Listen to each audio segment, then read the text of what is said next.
하느님 사랑이신 분께서 왜 당신이 그렇게 많은 고통을 겪도록 허락하십니까? 이 질문은 가장 진실한 마음속에 메아리치며 잠 못 이루는 밤에 속삭여지고 절망적인 순간에 외쳐지며 끝없는 것처럼 보이는 눈물 속에서 중얼거립니다. 그것은 반항심에서 나온 질문이 아니라 하느님을 사랑하면서도 삶이 왜 그렇게 잔인하고 불공평하고 이해할 수 없는지 이해할 수 없는 사람의 진정한 고통에서 나온 질문입니다. 아마도 당신은 이 질문이 당신의 영혼에 잠잠해지기를 원하지 않는 메아리처럼 울려 퍼지는 순간을 겪고 있을 것입니다. 아마도 당신은 깊이 사랑했던 사람을 잃었거나 미래에 대한 당신의 모든 관점을 바꾼 진단을 받았을 것입니다. 아마도 당신의 꿈은 바닥의 유리 조각처럼 산산조각 났거나 당신이 믿었던 사람들이 당신을 용서할 수 없을 만큼 배신했다는 것을 알게 되었을 것입니다. 아마도 당신은 해결책이 없어 보이는 재정적 어려움에 직면했거나 당신의 삶의 색깔을 앗아가는 우울증과 싸우고 있을 것입니다. 만약 당신이 오늘 이곳에 있다면 그것은 당신의 마음이 답을 찾고 있기 때문입니다. 즉각적이고 피상적인 답이 아니라 당신의 영혼에 상처받은 부분을 만져주고 이해뿐만 아니라 치유를 가져올 수 있는 깊은 무언가를 찾고 있습니다. 당신은 고통의 이유뿐만 아니라 이 고통을 의미, 목적, 희망이 있는 무언가로 바꾸는 방법을 이해하고 싶어 합니다. 그리고 당신에게 전할 소식이 있습니다. 하느님은 당신의 눈물에 무관심하지 않으십니다. 그분은 냉담하게 당신의 고통을 멀리서 지켜보고 계시지 않습니다. 오히려 그 반대입니다.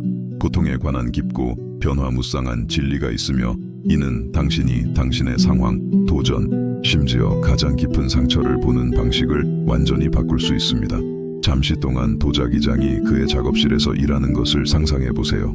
그의 손은 진흙으로 덮여 있고 그의 앞에는 그가 조심스럽고 인내심 있게 빚어온 항아리가 있습니다. 그러나 갑자기 무언가가 일어납니다. 항아리가 변형되고 금이 가고 원래의 모양을 잃습니다. 도자기장은 어떻게 할까요? 그는 단순히 그 진흙을 버리고 새로운 덩어리로 처음부터 시작할 수도 있습니다. 그러나 그렇게 하지 않습니다. 도자기장은 숙련되고 사랑스러운 손으로 그 불완전한 항아리를 잡고 완전히 깨뜨립니다.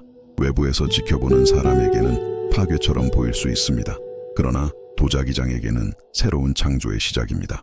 그는 진흙을 다시 반죽하고 각 조각을 조심스럽게 다듬고 금을 유발한 불순물을 제거하고 필요할 때 물을 추가하며 천천히 인내심 있게 새로운 것을 빚기 시작합니다. 그리고 그의 손에서 나오는 것은 이전보다 훨씬 더 아름답고 더 강하며 더 완벽한 항아리입니다. 깨지고 다시 빚어지는 과정을 거친 진흙은 이전에는 없었던 저항력과 아름다움을 갖게 됩니다. 당신은 하느님께서 당신에게 이 일을 하고 계신 것은 아닐까 생각해 본 적이 있습니까? 당신의 삶이 산산조각 나는 것처럼 보이는 순간들이 사실은 당신이 상상할 수 있는 것보다 훨씬 더 위대한 무언가를 위해 당신을 다시 빚고 있는 하늘 아버지의 사랑스러운 손이 아닌가요? 당신이 겪고 있는 고통이 벌이 아니라 정죄하는 과정이라면 어떨까요? 정원을 생각해 보세요. 정원사가 나무를 가지치기 하고 건강해 보이는 가지를 자르고 푸르른 부분을 제거하는 것을 볼 때 당신의 첫인상은 그가 나무를 해치고 있다고 생각할 수 있습니다. 그러나 정원사는 당신이 보지 못하는 것을 알고 있습니다. 그 가지치기는 나무가 더 크고 더 달콤하며 더 풍성한 열매를 맺기 위해 필요합니다. 잘린 가지들은 성장과 열매 맺기로 향할 수 있는 에너지를 빨아들이고 있었습니다. 마찬가지로 우리의 삶에도 하느님께서 어떤 것들을 제거하도록 허락하시는 순간들이 있습니다. 우리가 성장하는 것을 방해했던 관계, 우리의 잠재력을 제한했던 직장, 사실은 우리 삶을 향한 그분의 목적에서 우리를 멀어지게 했던 꿈들, 그리고 가지치기의 순간에는 아픕니다. 매우 아픕니다. 왜냐하면 우리는 전체 그림을 볼 수 없기 때문입니다. 우리는 우리에게서 빼앗기는 것만 보고 우리를 위해 준비되고 있는 것은 보지 못합니다. 그러나 이 고통의 문제에는 훨씬 더 깊은 무언가가 있습니다. 하느님이 누구이시고 그분이 우리와 어떻게 관계를 맺는지에 대한 그분의 마음을 건드리는 무언가입니다. 육신이 되신 하느님이신 예수 그리스도께서는 이 땅에 오셨을 때 편안함과 특권의 삶을 선택하지 않으셨습니다. 그는 왕이 받을 자격이 있는 모든 편안함과 보호를 받으며 궁전에서 태어날 수 있었습니다. 그러나 그런 일은 일어나지 않았습니다. 그는 마구간에서 태어나 단순한 가정에서 자랐고 자신의 손으로 일했으며 자신의 형제들에게 오해를 받았고 가장 가까운 제자 중 한 명에게 배신당했으며 그분을 결코 떠나지 않겠다고 맹세했던 사람들에게 버림받았습니다.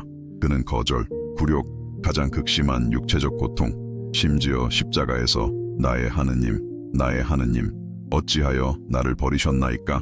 라고 부르짖었을 때에 버림받았다는 느낌까지 경험했습니다. 왜 예수님은 이 모든 것을 겪으셨을까요? 그분은 당신이 고통받고 있을 때 당신이 혼자가 아니라는 것을 당신이 알기를 원하셨기 때문입니다. 그분은 그곳에 계셨습니다. 그분은 상실의 고통, 배신의 괴로움, 당신의 힘보다 더 커 보이는 책임의 무게, 군중 한가운데에서도 혼자라는 느낌을 아십니다. 당신이 새벽 3시에 침대에 누워 마음에 괴로움이 가득할 때 예수님은 당신이 어떻게 느끼는지 정확히 아십니다. 그분도 땀이 핏방울처럼 될 때까지 기도하며 잠 못 이루는 밤을 보내셨기 때문입니다. 아무도 당신의 고통을 이해하지 못한다고 느낄 때 예수님은 이해하십니다. 왜냐하면 그분은 고통의 사람이며 슬픔에 익숙한 분이셨기 때문입니다. 그러나 여기에 가장 중요한 부분이 있습니다. 예수님은 이 모든 고통을 겪으신 후에 우리를 고통 속에 버려두지 않으셨습니다. 그분은 우리의 고통 속에서 우리와 함께하기 위해 이 모든 것을 겪으셨습니다. 그분은 인간 고통의 깊은 곳으로 내려오셨습니다.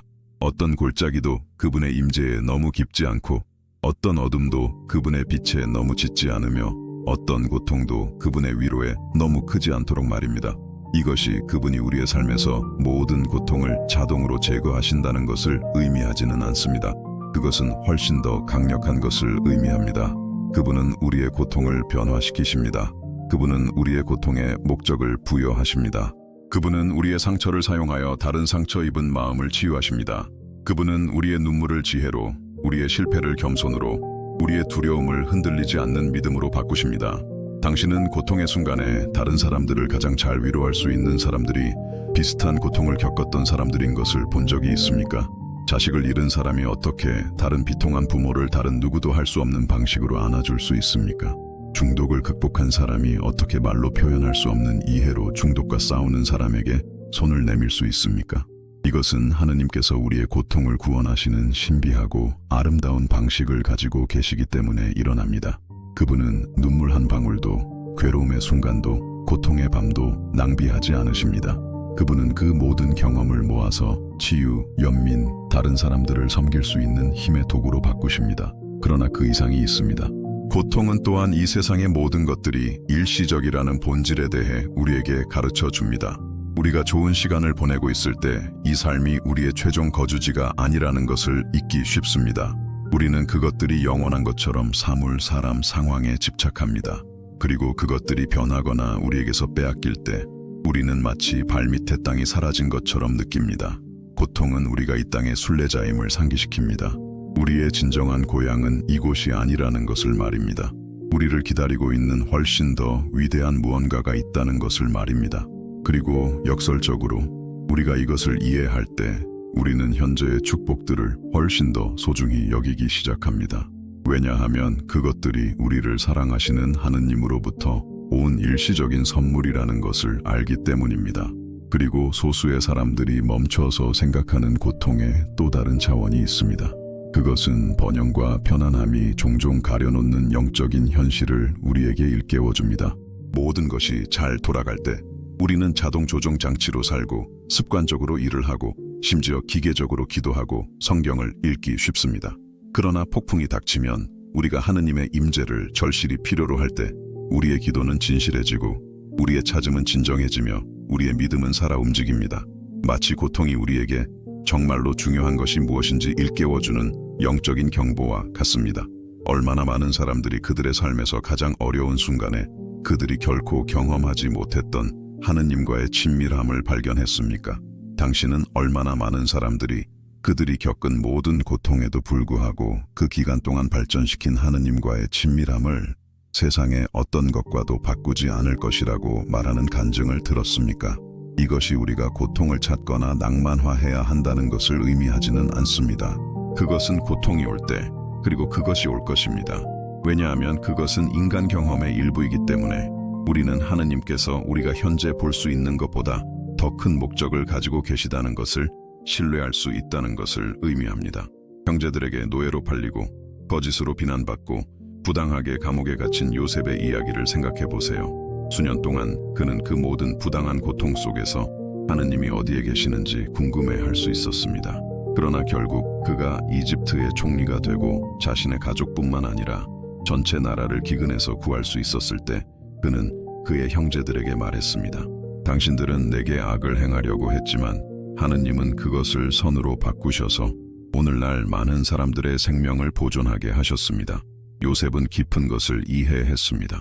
하느님은 그가 겪은 악을 야기하지 않으셨지만 그분은 그 악을 완전히 구원하셨습니다. 그분은 수년간의 불의를 영원한 목적을 위한 발판으로 바꾸셨습니다. 그분은 요셉의 고통을 사용하여 그가 존재한다고는 상상조차 하지 못했던 부름을 위한 준비로 사용하셨습니다. 그리고 같은 일이 당신에게도 일어나고 있다면 어떨까요? 그리고 하느님께서 당신을 울게 만드는 상황들을 사용하여 당신이 흘린 모든 눈물이 가치가 있었다는 것을 이해하게 만들 목적을 위해 당신을 준비시키고 있다면 어떨까요?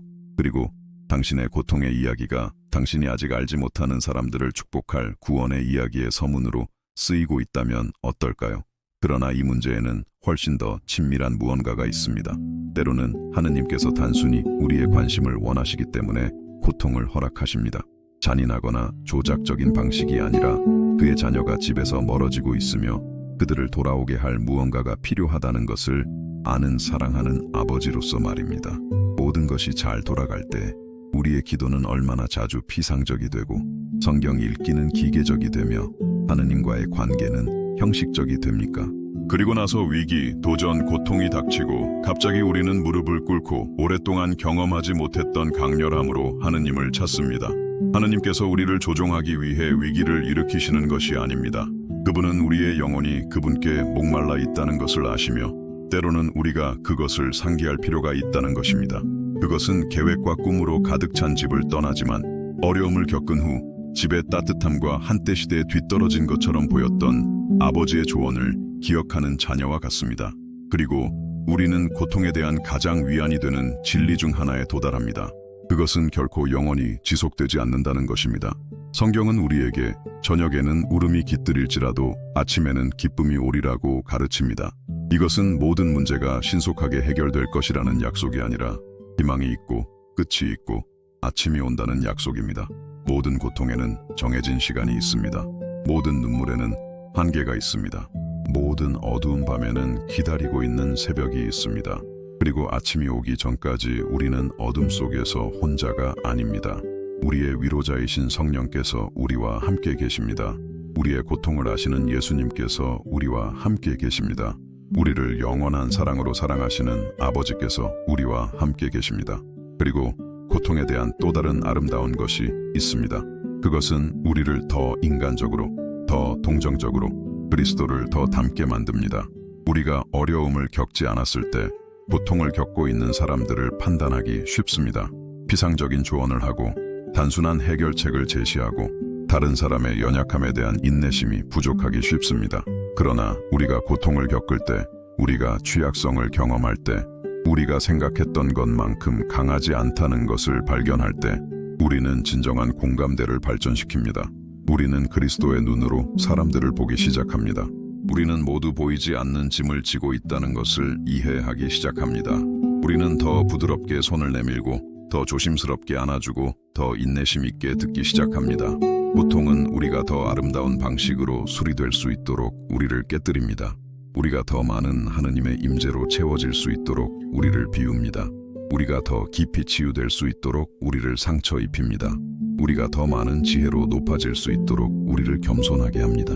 그리고 이것이 일어나는 동안 우리가 그 과정의 한가운데 있을 때, 우리가 아직 최종 결과를 보지 못할 때 우리는 신뢰할 수 있습니다. 우리는 모든 것이 하느님을 사랑하는 자들, 곧 그의 목적을 따라 부르심을 받은 자들에게는 합력하여 선을 이룬다는 확신 안에서 쉴 수 있습니다. 이것이 모든 것이 좋다는 것을 의미하지는 않습니다.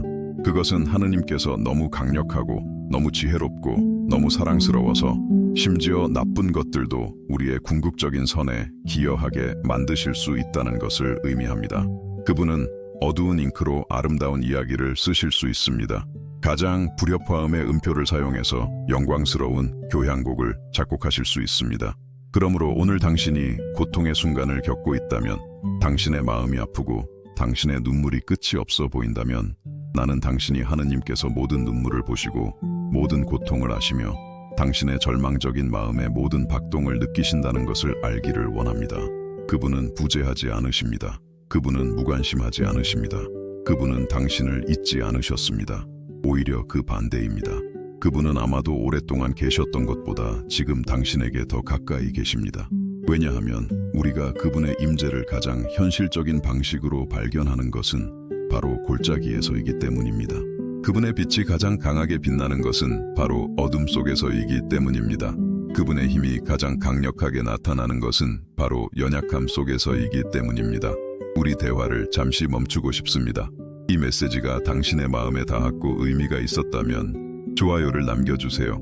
그것은 간단한 행동이지만 당신과 같이 희망의 말씀이 필요한 더 많은 사람들에게 다가가는 데 많은 도움이 됩니다.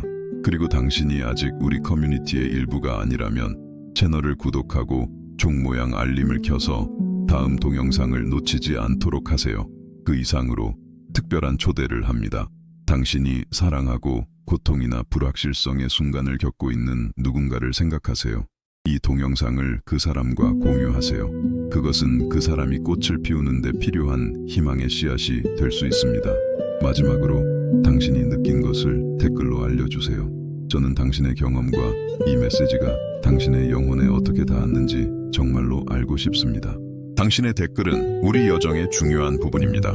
우리가 방금 시작한 여정은 성스러운 영역으로 우리를 이끌고 있습니다.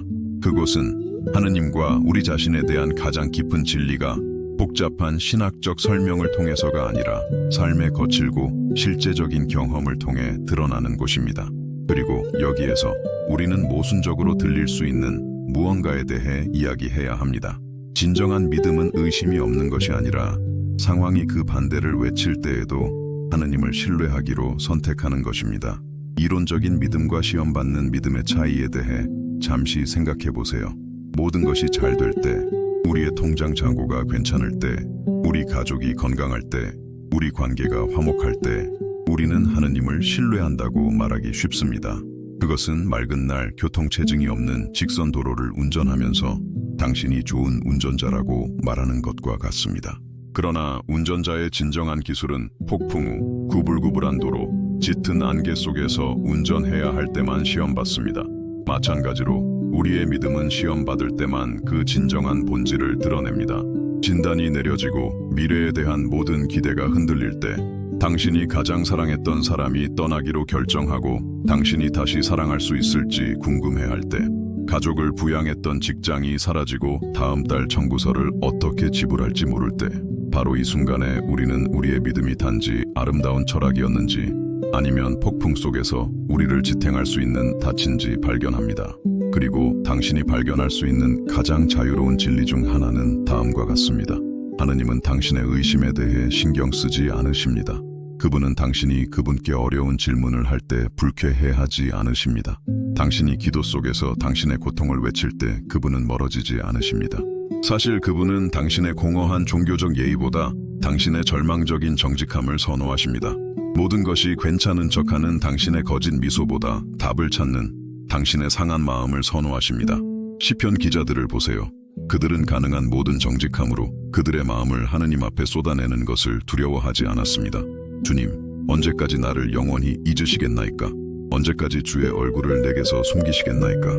이것들은 괜찮은 척하는 사람의 말이 아닙니다. 그것들은 그분 앞에서 완전히 취약할 만큼 하느님을 친밀하게 아는 사람의 말입니다. 그리고 바로 이 취약함 속에서 특별한 무언가가 일어납니다. 우리가 우리의 영적인 힘으로 하느님을 감동시키려는 노력을 멈추고 우리의 인간적인 연약함으로 그분께 나아갈 때 우리는 그분께서 바로 그것을 기다리고 계셨다는 것을 발견합니다. 왜냐하면 하느님은 모든 것을 통제할 수 있는 우리의 능력에 감동하지 않으시기 때문입니다. 그분은 우리가 그분을 절실히 필요로 한다는 것을 인정할 때 움직이십니다. 이것은 우리를 고통의 가장 신비하고 아름다운 측면 중 하나로 이끕니다. 그것은 오직 고통의 교실에서만 배울 수 있는 교훈을 배우는 학교입니다. 하느님, 우리 자신, 삶에 대한 지식은 단순히 책, 설교, 대화를 통해 전달될 수 없습니다. 그것들은 개인적인 경험을 통해 살고 경험하고 발견되어야 합니다. 예를 들어 당신은 성경에서 하느님께서 신실하시다는 것을 1000번 읽을 수 있습니다.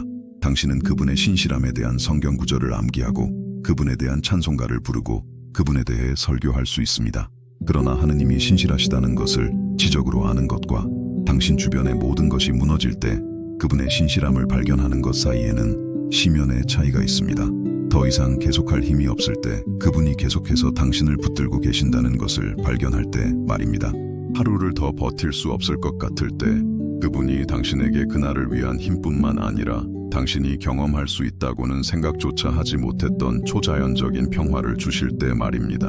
그것은 불이 있다는 것을 아는 것과 추운 밤에 그것으로 따뜻해지는 것의 차이와 같습니다. 물이 있다는 것을 아는 것과 사막에서 목이 말라 죽어가고 있을 때 갈증을 해소하는 것의 차이와 같습니다. 지적인 지식은 소중하지만 개인적인 경험은 다른 어떤 것도 할 수 없는 방식으로 우리의 영혼을 변화시킵니다. 그리고 이 변화는 고통에도 불구하고 일어나는 것이 아니라 고통을 통해서 일어납니다. 우리가 직면하는 모든 어려움은 우리가 소유하고 있다고는 알지 못했던 내면의 자원을 발견할 기회입니다. 모든 절망의 순간은 성령의 초자연적인 위로를 경험할 기회입니다. 모든 잠 못 이루는 밤은 우리가 다른 방법으로는 얻을 수 없었던 하느님과의 친밀함을 발전시킬 기회입니다. 그러나 솔직해집시다. 고통의 한가운데서는 우리가 가치 있는 것을 배우고 있다고 느끼지 않습니다. 우리는 단순히 살아남고 완전히 무너지지 않고 하루를 더 버티려고 노력하고 있는 것처럼 보입니다. 그것은 깊은 수영장에 던져진 수영을 배우는 사람과 같습니다. 그 순간에 그 사람은 수영 기술이나 수중 운동의 이점에 대해 생각하지 않습니다. 그는 단지 머리를 물 밖으로 내밀려고 노력하고 있습니다. 나중에 그가 안전하게 수영할 수 있게 되었을 때만 그는 그 절망적인 경험이 자신을 얼마나 강하게 만들었는지 깨닫습니다. 나중에야 그는 자신이 어떤 근육을 개발했는지, 어떤 자신감을 얻었는지, 어떤 두려움을 극복했는지 이해합니다. 고통을 통해 배우는 영적인 교훈도 마찬가지입니다. 우리는 종종 시간과 치유가 우리에게 주는 관점을 가지고 뒤를 돌아볼 때에만 우리가 겪은 것의 가치를 볼 수 있습니다. 이제 당신의 어려운 순간을 보는 방식을 혁신할 수 있는 무언가를 당신과 공유하겠습니다. 하느님의 사랑은 축복과 번영의 순간에만 드러나는 것이 아니라 특히 그림자와 죽음의 골짜기에서 드러납니다. 당신이 가장 좋을 때, 행복할 때, 줄 것이 있을 때 누구나 당신을 사랑할 수 있습니다. 그러나 진정한 사랑은 당신이 최악의 순간에 있을 때, 줄 것이 아무것도 없을 때, 오직 순수한 필요와 절대적인 취약함만 있을 때 드러납니다. 이것이 바로 하느님께서 우리에게 하시는 일입니다. 그분은 우리가 영적으로 활기차고 우리의 믿음이 강하고 우리가 교회에서 활발하게 섬기고 우리의 삶이 아름다운 간증처럼 보일 때만 우리를 사랑하지 않으십니다. 그분은 우리가 깨어지고 우리의 믿음이 약해지고 모든 것에 의문을 품고 우리의 삶이 총체적인 혼란처럼 보일 때 특히 우리를 사랑하십니다. 그리고 우리가 어떻게 그것을 아는지 아십니까? 왜냐하면 우리가 가장 최악의 상태에 있었을 때 그분이 가장 위대한 선물을 주셨기 때문입니다. 그러나 우리가 아직 죄인이었을 때 그리스도께서 우리를 위해 죽으심으로써 하느님께서는 우리를 향한 자신의 사랑을 나타내셨습니다. 그분은 우리가 스스로 정리하고 나아지고 가치 있게 되기를 기다리지 않으셨습니다. 그분은 우리가 아직 그분의 원수였을 때 우리를 먼저 사랑하셨고 우리를 먼저 구원하셨고 우리를 위해 자신을 내어주셨습니다. 이것은 당신이 당신의 인생에서 가장 어려운 순간을 겪고 있을 때, 당신이 하느님으로부터 가장 멀리 떨어져 있다고 느낄 때, 당신이 용서할 수 없을 정도로 그분을 실망시켰다고 생각할 때, 사실은 그분의 마음이 당신의 마음과 가장 가까이 있다는 것을 의미합니다. 왜냐하면 그분은 상한 마음을 특별히 좋아하시기 때문입니다. 그분은 고통받는 사람들에게 특별한 방식으로 나아가십니다. 그리고 여기에 구원에 대한 가장 변화무쌍한 현실 중 하나가 있습니다. 하느님은 우리의 가장 큰 실패를 그분의 가장 큰 승리로 바꾸는 초자연적인 능력을 가지고 계십니다. 그분은 우리의 깨어진 삶을 고치실 뿐만 아니라 이전보다 더 영광스러운 방식으로 재건하십니다. 깨진 유리 조각을 가져와서 원래의 물건보다 더 아름다운 모자이크를 만드는 예술가와 같습니다. 다윗의 이야기를 생각해 보세요. 그는 간음하고 거짓말하고 자신의 실수를 덮기 위해 상황을 조작했으며 자신의 죄를 숨기기 위해 무고한 사람을 살해하도록 지시하기까지 했습니다. 오늘날이었다면 그는 모든 신문의 한 면을 장식하고 소셜미디어에서 취소당하고 모든 도덕적 신뢰를 잃었을 것입니다. 그러나 하느님은 회개로 깨어진 그 마음을 가져와서 그의 마음에 합한 사람으로 만드셨습니다. 다윗을 변화시킨 것은 결점의 부재가 아니라 그의 결점이 드러났을 때 그가 반응한 방식이었습니다. 자신을 정당화하고 다른 사람을 비난하고 자신의 실수를 경시하는 대신 그는 하느님 앞에서 완전히 깨어졌습니다. 그는 역사상 가장 깊고 가장 진실한 회개 기도 중 하나인 시편 51편을 썼습니다. 하느님이시여, 내 안에 정결한 마음을 창조하시고 내 안에 흔들리지 않는 영을 새롭게 하소서. 그리고 하느님은 그 부르짖음에 응답하셨습니다. 다윗을 용서하셨을 뿐만 아니라 그 어두운 기간 이후에 그를 훨씬 더 강력한 방식으로 사용하셨습니다. 가장 위로가 되고 영적인 지혜로 가득 찬 시편 중 일부는 다윗이 자신의 결점을 보고 하느님의 은혜의 위대함을 발견하는 경험을 한 후에 쓰였습니다. 이것은 당신을 위한 모든 것을 바꿀 수 있는 질문으로 우리를 이끕니다. 당신이 오늘 겪고 있는 고통이 당신의 믿음에 대한 장애물이 아니라 그것이 진실하고 흔들리지 않게 될 길이 될 수 있다면 어떨까요? 그리고 당신의 눈물이 영적인 연약함의 표시가 아니라 당신이 아직 가지고 있다고 발견하지 못한 힘의 씨앗이라면 어떨까요? 그리고 하느님께서 당신을 가장 아프게 하는 바로 그것을 사용하여 그분이 다른 사람들을 축복하기 위해 사용하고 싶어 하시는 연민, 지혜, 영적인 깊이를 당신 안에 발전시키고 있다면 어떨까요? 하느님에 대해 듣는 것을 통해 아는 것과 개인적인 경험을 통해 아는 것 사이에는 깊은 차이가 있습니다. 그것은 누군가를 평판으로 아는 것과 그 사람과 친밀한 것의 차이입니다. 그리고 친밀함은 축하와 축제의 순간이 아니라 취약함과 상호 필요의 순간에 발전합니다. 당신이 절망적일 때, 기댈 사람이 더 이상 없을 때, 가능한 모든 인간적인 해결책을 시도했을 때, 바로 그때 당신은 하느님께서 단순한 철학이나 종교가 아니라는 것을 발견합니다. 그분은 당신이 가능하다고는 상상조차 하지 못했던 방식으로 당신 마음의 외침에 응답하시는 실제적이고 현존하며 활동적인 인격체이십니다. 그리고 이 발견은 당신이 하느님을 보는 방식뿐만 아니라 다른 모든 것을 보는 방식을 변화시킵니다. 절망의 밤에 성령의 초자연적인 위로를 경험할 때 당신은 그분이 존재하고 신경 쓰신다는 것을 다시는 의심하지 않습니다. 불가능한 상황에서 하느님께서 기적적으로 공급하시는 것을 볼 때 당신은 그분이 당신의 필요를 돌볼 만큼 충분히 강력한지 다시는 의문을 제기하지 않습니다. 그러나 고통 속에서 훨씬 더 깊은 무언가가 일어나고 있습니다. 바로 내적 치유입니다. 그리고 여기에서 우리는 이 치유가 고통에도 불구하고 일어나는 것이 아니라 고통을 통해서 일어난다는 것을 이해해야 합니다. 그것은 영적인 수술과 같습니다. 하느님께서 오래된 상처를 열어 그것들을 적절하게 청소하고 치유하셔야 하는 것입니다. 우리는 종종 적절하게 다루어지지 않은 상처들을 우리 안에 지니고 다닙니다. 오래된 상처, 처리되지 않은 실망, 트라우마적인 경험 후에 우리 마음에 자리 잡은 두려움, 이 상처들은 그곳에 잠복해 있으면서 우리가 하느님, 우리 자신, 다른 사람들과 관계를 맺는 방식에 영향을 미칩니다. 그리고 우리의 삶이 잘 돌아갈 때 이 내면의 고통을 무시하기 쉽습니다. 그러나 위기가 닥치고 우리가 내면을 들여다보도록 강요당할 때 이 오래된 상처들은 종종 표면으로 올라옵니다. 그리고 그것들을 다시 겪는 것은 고통스럽지만 그것은 다른 방법으로는 생기지 않았을 치유의 기회이기도 합니다. 마치 하느님께서 당신이 어차피 고통의 순간을 겪고 있으니 당신이 온전히 자유로워지는 것을 막고 있는 이 오래된 고통들도 다루는 것이 어때? 라고 말씀하시는 것과 같습니다. 그리고 우리는 고통스럽지만 동시에 자유롭게 하는 과정을 시작합니다. 우리는 이전에는 보지 못했던 우리 삶의 패턴을 이해하기 시작합니다. 과거의 특정 상처가 신뢰하고 사랑하고 용서하는 우리의 능력에 어떻게 영향을 미쳤는지 깨닫기 시작합니다. 우리의 과장되거나 불균형적인 반응 중 일부가 현재의 상황보다는 오래된 트라우마와 연결된 감정적 트리거와 더 관련이 있다는 것을 보기 시작합니다. 그리고 하느님께서 이러한 문제들을 밝히실 때 그분은 또한 치유를 가져오십니다. 그것은 즉각적이고 고통 없는 치유가 아니라 깊고 오래 지속되는 치유입니다. 그것은 두통의 진통제를 복용하는 것과 이러한 반복적인 고통을 유발하는 실제 원인을 발견하고 치료하는 것의 차이와 같습니다. 이 과정에서 우리의 기도 또한 변화합니다. 우리는 단순히 어려움에서 벗어나기를 구하는 곳에서 그 가운데서 하느님의 임재를 찾는 곳으로 들어갑니다. 하느님, 이것을 내게서 제거해 주세요 라고 기도하는 대신 우리는 하느님, 이것을 통해 무엇을 가르치고 싶으십니까? 이 경험을 통해 나를 어떻게 변화시키고 싶으십니까?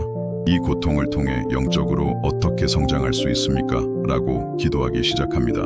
기도의 이러한 변화는 마음의 변화를 보여줍니다. 그것은 하느님께서 단순히 우리를 편안하게 유지하는 것보다 더 큰 목적을 가지고 계시다는 것을 인정하는 영적인 성숙을 보여줍니다. 그것은 무슨 일이 일어나고 있는지 이해하지 못하더라도 당신이 내 삶에서 무엇을 하고 계시는지 당신이 알고 계시다는 것을 신뢰합니다. 라고 말하는 신뢰를 보여줍니다. 그리고 흥미롭게도 우리가 이 변화를 할 때 우리는 종종 외부 상황이 즉시 변하지는 않았지만 우리의 내면의 평화가 배가 되었다는 것을 발견합니다. 마치 문제가 여전히 그곳에 있지만 그것을 다루는 우리의 능력이 초자연적으로 확장된 것과 같습니다. 마치 하느님께서 우리가 논리적으로 설명할 수 없는 방식으로 우리의 정서적, 영적 저항력을 높여주신 것과 같습니다. 이것은 우리를 또 다른 근본적인 측면으로 이끕니다. 고통은 우리에게 행복과 기쁨의 차이에 대해 가르쳐줍니다. 행복은 외부 상황에 달려 있습니다. 상황이 잘 될 때 우리는 행복합니다. 상황이 나쁠 때 우리는 슬퍼집니다.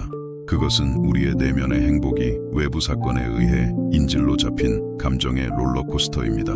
그러나 기쁨은 다릅니다. 기쁨은 상황에 관계없이 영혼의 특성입니다.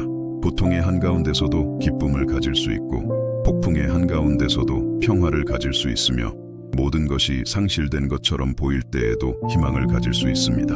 그리고 이 기쁨은 우리가 의지력으로 만들어낼 수 있는 것이 아닙니다. 그것은 우리가 우리에게 일어나는 일이 아니라 우리가 그리스도 안에서 누구인지에서 우리의 정체성을 찾는 법을 배울 때 우리 마음에서 자라나는 성령의 초자연적인 열매입니다. 그리고 우리는 언제 이 깊은 기쁨을 발전시킵니까? 바로 우리가 기뻐할 외부적인 이유가 없을 때입니다. 우리가 위안을 위한 내부적인 원천을 찾도록 강요받을 때 우리의 평화가 언제든지 우리에게서 빼앗길 수 있는 것들에 의존할 수 없다는 것을 발견할 때 말입니다. 그것은 수년간 비에 의존하여 물을 마시다가 자신의 집안에 깨끗한 물의 샘이 있다는 것을 발견하는 것과 같습니다. 하느님에게서 오는 기쁨은 가뭄의 시기에도 외부 상황이 메마르고 어려울 때에도 살아있는 물을 솟아나게 하는 바로 그 내면의 원천입니다. 그러나 당신은 아마도 궁금해하고 있을 것입니다. 이 모든 것은 이론적으로는 매우 아름답지만 고통이 너무 강해서 거의 숨을 쉴 수 없을 때 어떻게 이것들을 매일매일 살아낼 수 있습니까? 그리고 이것은 완전히 유효하고 필요한 질문입니다. 왜냐하면 고통의 목적을 지적으로 이해하는 것과 우리가 폭풍의 눈에 있을 때 그것을 적용할 수 있는 것은 별개의 문제이기 때문입니다. 우리가 이해해야 할 첫 번째 것은 고통을 즉시 기쁨으로 바꾸는 마법의 공식은 없다는 것입니다. 고통을 통한 영적 성장의 과정은 바로 그것, 즉 과정입니다. 그것은 오르막과 내리막, 전진과 후퇴, 명료함의 순간과 완전한 혼란의 순간을 가지고 있습니다. 당신이 거의 만질 수 있을 만큼 하느님의 임재를 느끼고 설명할 수 없는 평화와 모든 것이 잘 될 것이라는 흔들리지 않는 확신을 가지고 일어나는 날들이 있을 것입니다. 그리고 하느님께서 수백만 킬로미터 떨어진 곳에 계신 것처럼 느껴지고 고통이 참을 수 없을 것처럼 보이며 계속 싸울 가치가 있는지 의문을 품을 날들이 있을 것입니다. 그리고 두 가지 종류의 날들 모두 과정의 일부입니다. 둘 다 정상입니다. 둘 다 하느님께서 당신을 만나실 수 있는 장소입니다. 그분은 영적으로 좋은 날에만 계시지 않습니다. 그분은 특히 나쁜 날에도 계십니다. 당신이 그분을 느낄 수 없을 때에도 말입니다. 그것은 매우 어두운 동굴에 있는 것과 같습니다. 당신이 빛을 볼 수 없다고 해서 그것이 존재하지 않는 것은 아닙니다. 당신이 태양의 따뜻함을 느낄 수 없다고 해서 태양이 빛나기를 멈춘 것은 아닙니다. 하느님의 임재에 대한 당신의 인식은 고통의 강렬함에 의해 일시적으로 손상될 수 있지만 그분의 실제적인 임재는 그곳에 변함없고 흔들리지 않고 남아 있습니다. 그리고 여기에 당신의 가장 어려운 날들의 모든 차이를 만들 수 있는 무언가가 있습니다. 당신의 감정과 당신의 믿음을 구별하는 법을 배우세요. 감정은 오고 가는 파도입니다. 믿음은 파도와 상관없이 굳건히 서 있는 닻입니다. 당신은 하느님께서 당신을 버리셨다고 느낄 수 있지만 그분께서 당신을 버리지 않으셨다고 신뢰하기로 선택할 수 있습니다. 당신은 희망이 없다고 느낄 수 있지만 당신의 희망이 그분 안에 있다고 선언하기로 선택할 수 있습니다. 이것은 가장 무도회나 현실 부정의 행위가 아닙니다. 그것은 당신의 감정이 현재 당신에게 말하고 있는 것보다 더 깊은 현실이 있다는 것을 인정하는 것입니다. 그것은 마치 조종사가 난기류와 어둠으로 인해 그의 감각이 혼란스러울 때에도 비행기 계기를 신뢰하는 것을 배우는 것과 같습니다. 그리고 당신이 감정보다 믿음을 선택하는 이 영적인 훈련을 연습함에 따라 특별한 일이 일어나기 시작합니다. 당신의 감정이 당신의 믿음과 일치하기 시작합니다. 당신이 믿음으로 선포했던 평화가 당신의 마음속에 나타나기 시작합니다.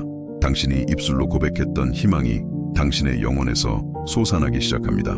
당신이 믿음으로 인정했던 하느님의 임재가 민감하게 경험되기 시작합니다. 그것은 하루아침에 일어나지 않습니다. 그것은 전진과 후퇴가 있는 점진적인 과정입니다. 그러나 그것은 일어납니다. 그리고 그것이 일어날 때 당신은 당신이 가지고 있다고는 알지 못했던 영적인 근육을 개발했다는 것을 발견합니다. 당신은 당신이 상상했던 것보다 더 강하고 당신이 꿈꿨던 것보다 더 회복력이 있으며 이전에 가능하다고 믿었던 것보다 더 잘 역경에 대처할 수 있다는 것을 발견합니다. 우리 대화를 잠시 멈추고 싶습니다. 이 메시지가 당신의 마음에 닿았고 의미가 있었다면 좋아요를 남겨주세요. 그것은 간단한 행동이지만 당신과 같이 희망의 말씀이 필요한 더 많은 사람들에게 다가가는데 많은 도움이 됩니다. 그리고 당신이 아직 우리 커뮤니티의 일부가 아니라면 채널을 구독하고 종 모양 알림을 켜서 다음 동영상을 놓치지 않도록 하세요. 그 이상으로 특별한 초대를 합니다. 당신이 사랑하고 고통이나 불확실성의 순간을 겪고 있는 누군가를 생각하세요. 이 동영상을 그 사람과 공유하세요. 그것은 그 사람이 꽃을 피우는 데 필요한 희망의 씨앗이 될 수 있습니다. 마지막으로 당신이 느낀 것을 댓글로 알려주세요. 저는 당신의 경험과 이 메시지가 당신의 영혼에 어떻게 닿았는지 정말로 알고 싶습니다. 당신의 댓글은 우리 여정의 중요한 부분입니다. 이제 우리는 우리의 가장 은밀한 두려움, 가장 오래된 고통, 가장 솔직한 질문들이 사는 영혼의 가장 은밀한 층까지 더 깊이 내려가야 합니다. 그것은 우리의 인간적인 본성이 본능적으로 거부하는 취약성을 요구하기 때문에 거의 탐험할 용기가 없는 영역입니다. 그러나 바로 이 장소, 이 인간 마음의 어두운 깊이에서 가장 강력하고 오래 지속되는 변화가 일어납니다. 밤늦게 당신을 괴롭히는 그 두려움에 대해 이야기해 봅시다. 낮 동안 억누를 수 있었던 생각을 지배의 고요함이 증폭시키는 때입니다. 이것을 통과하기에 당신이 충분히 강하지 않다는 두려움, 하느님께서 당신을 잊으셨다는 두려움, 당신의 고통이 아무런 목적도 없고 무관심한 우주 속에서 그저 무작위적인 고통일 뿐이라는 두려움, 당신이 하느님을 너무 실망시켜서 그분이 당신을 스스로 돌보도록 내버려 두기로 결정했다는 두려움. 이 두려움들은 현실입니다. 그것들은 고통스럽습니다. 그것들은 당신의 잠과 평화를 앗아갑니다. 그리고 우리가 이해해야 할 첫 번째 것은 이러한 두려움을 갖는 것이 당신을 믿음이 적은 사람으로 만들지 않는다는 것입니다. 사실 그것들은 당신이 얼마나 중요하게 생각하는지, 하느님과의 관계가 당신에게 얼마나 의미가 있는지를 드러냅니다. 무관심한 사람은 하느님께 버림받는 것을 두려워하지 않을 것입니다. 깊이 사랑하지 않는 사람은 그분이 사랑하는 분을 실망시키는 것을 두려워하지 않을 것입니다. 당신의 두려움은 아무리 무섭더라도 사실 사랑의 왜곡된 형태입니다. 그것들은 하느님과 올바른 관계를 맺기를 절실히 바라는 마음의 그림자이며 그분의 승인을 갈망하고 폐가 공기를 필요로 하듯이 그분의 임재를 필요로 합니다. 그리고 하느님은 두려움의 왜곡을 꿰뚫어 보시고 그 뒤에 있는 사랑을 보십니다. 그분은 당신의 두려움에 불쾌해하지 않으시고 그것들을 낳는 마음에 감동하십니다. 붐비는 쇼핑몰에서 길을 잃은 어린아이를 생각해 보세요. 그 아이는 울고 소리 지르고 절망하고 어쩌면 자신을 버린 부모에게 화가 나 있을 수도 있습니다. 그러나 부모가 아이를 찾았을 때 그들은 아이의 눈물이나 분노의 짜증을 내지 않습니다. 그들은 겉으로 드러난 행동을 꿰뚫어 보고 그 모든 것 뒤에 있는 공포, 사랑, 절박한 필요를 이해합니다. 그들은 단순히 아이를 안아주고 아이가 진정될 때까지 위로합니다. 이것이 하느님께서 우리의 두려움, 우리의 의심, 심지어 우리의 분노에 응답하시는 방식입니다. 그분은 감정적인 폭풍 뒤에 있는 마음을 보시고 판단이 아닌 연민으로 응답하십니다. 그분은 당신이 왜 나를 버리셨나이까? 라고 외칠 때 사실은 제발 저를 버리지 마세요. 라고 부르짖고 있다는 것을 이해하십니다. 그분은 비난 뒤에 있는 필요, 고통 뒤에 있는 사랑을 들으십니다. 그리고 여기서 특별한 일이 일어나기 시작합니다. 당신이 당신의 두려움을 하느님으로부터 숨기려는 노력을 멈추고 그것들을 그분 앞에 정직하게 가져오기 시작할 때 당신이 영적으로 괜찮은 척하는 것을 멈추고 당신의 내면이 혼란스럽다는 것을 인정할 때 당신은 성령께서 이전에는 불가능했던 방식으로 움직이실 공간을 만듭니다. 그것은 감염된 상처를 겉으로만 닦아내고 덮어두고 존재하지 않는 척하는 것과 그것을 완전히 열어 적절하게 청소하고 건강하게 치유되도록 하는 것의 차이와 같습니다. 처음에는 훨씬 더 고통스럽지만 그것이 진실되고 오래 지속되는 치유의 유일한 방법입니다. 성령은 위로자로 불리지만 그분의 위로는 단순히 고통을 덮는 감정적인 반찬꽃처럼 작동하지 않습니다. 그분은 우리의 산산조각 난 영혼을 통합하시고 우리를 내면에서부터 재구성하시며 이전보다 더 강한 재료로 우리를 재건하십니다. 그것은 그분께서 우리 삶에 깨진 조각들을 가져와서 원래보다 더 강하고 아름다운 구성으로 다시 모으는 영적인 공학 과정입니다. 그러나 이것이 일어나기 위해서는 먼저 그분께서 모든 조각들을 보시도록 허락해야 합니다. 우리가 보여주기를 부끄러워하지 않는 아름다운 파편들 뿐만 아니라 우리 자신에게조차 숨겨왔던 어두운 조각들도 말입니다. 우리가 아무에게도 말하지 않았던 그 상처들, 우리가 무거운 돌처럼 마음속에 품고 있는 그 죄들, 우리가 깨닫지 못하는 방식으로 하느님에 대한 우리의 시각을 형성한 그 실망들, 그것은 엄청난 용기를 요구하는 과정입니다. 왜냐하면 우리가 존재하지 않았으면 좋겠다고 생각하는 우리 자신의 일부를 들여다보는 것을 의미하기 때문입니다. 우리가 되고 싶어 하는 사람이 아니라는 것을 인정하는 것을 의미합니다. 어떤 인간도 제공할 수 있는 것보다 훨씬 더 큰 종류의 도움이 필요하다는 것을 인정하는 것을 의미합니다. 그러나 우리가 그렇게 할 때 우리가 가면 없이, 가식 없이, 변명 없이 하느님 앞에 완전히 자신을 드러낼 때 우리는 우리의 삶을 영원히 변화시키는 무언가를 발견합니다. 그분은 우리가 있는 그대로를 정확히 사랑하시지만 우리를 그대로 내버려 두기에는 너무나도 많이 사랑하십니다. 그분은 우리의 삶의 모든 상처, 모든 실패, 모든 깨어진 부분을 보시고 혐오감으로 돌아서는 대신 연민과 회복의 계획으로 가까이 다가오십니다. 심하게 손상된 귀중한 그림을 발견한 미술 복원사를 상상해 보세요. 다른 사람들은 그것을 보고 그저 가치가 없고 복구 불가능한 망가진 그림으로 볼 수 있습니다. 그러나 복원사는 손상된 부분을 꿰뚫어 보고 원래의 걸작을 봅니다. 그는 단순히 구멍을 덮거나 손상된 부분 위에 덧칠하는 데 그치지 않습니다. 그는 층층이 조심스럽게 원래의 것이 아닌 요소들을 제거하고 지워진 색깔들을 복원하며 찢어진 캔버스를 수리합니다. 그것은 시간, 인내, 전문 기술을 요구하는 세심한 작업입니다. 그리고 복원 과정 동안 그림은 이전보다 더 나빠 보일 수 있습니다. 왜냐하면 복원사는 오래된 니스를 제거하고 숨겨진 층을 드러내고 표면에서 보이지 않던 문제들을 다뤄야 하기 때문입니다. 그러나 최종 결과는 이전보다 더 영광스러운 예술 작품입니다. 왜냐하면 그것이 원래의 아름다움을 되찾았을 뿐만 아니라 오직 복원 과정만이 줄 수 있었던 저항력과 깊이를 얻었기 때문입니다. 이것이 하느님께서 우리에게 하시는 일입니다. 그분은 최고의 복원사이시며 당신은 그분께서 인내심 있게 복원하고 계시는 예술 작품입니다. 당신이 겪는 모든 고통, 당신이 경험하는 모든 고통, 당신이 겪는 모든 깨어짐의 순간은 하느님의 회복 과정의 일부일 수 있습니다. 그분은 수년간 쌓여온 두려움, 상처, 불안의 층을 제거하고 계십니다. 그분은 감염되어 당신의 완전한 치유를 막고 있던 오래된 상처들을 드러내고 치료하고 계십니다. 그분은 당신이 되도록 창조된 원래의 사람을 그러나 훨씬 더 강하고 아름다운 버전으로 드러내고 계십니다. 그리고 이 과정 동안 당신은 더 좋아지기 전에 더 나쁘게 느낄 수 있습니다. 잠들어 있던 문제들이 표면으로 올라올 수도 있습니다. 당신은 한동안 감정적으로 더 민감해질 수도 있습니다. 당신이 정상이라고 생각했던 오래된 사고방식과 행동 패턴이 불편한 방식으로 도전을 받을 수도 있습니다. 그러나 이것이 당신이 영적으로 퇴보하고 있다는 것을 의미하지는 않습니다. 사실 그것은 당신이 진보하고 있다는 증거일 수 있습니다. 그것은 오랫동안 앉아있다가 운동을 시작하는 것과 같습니다. 처음 며칠 동안은 근육이 아프고 피곤함을 느끼고 시작한 것을 후회할 수도 있습니다. 그러나 그 고통은 운동이 당신에게 해롭다는 것을 의미하지 않습니다. 그것은 위축되었던 근육들이 깨어나고 강해지고 있다는 신호입니다.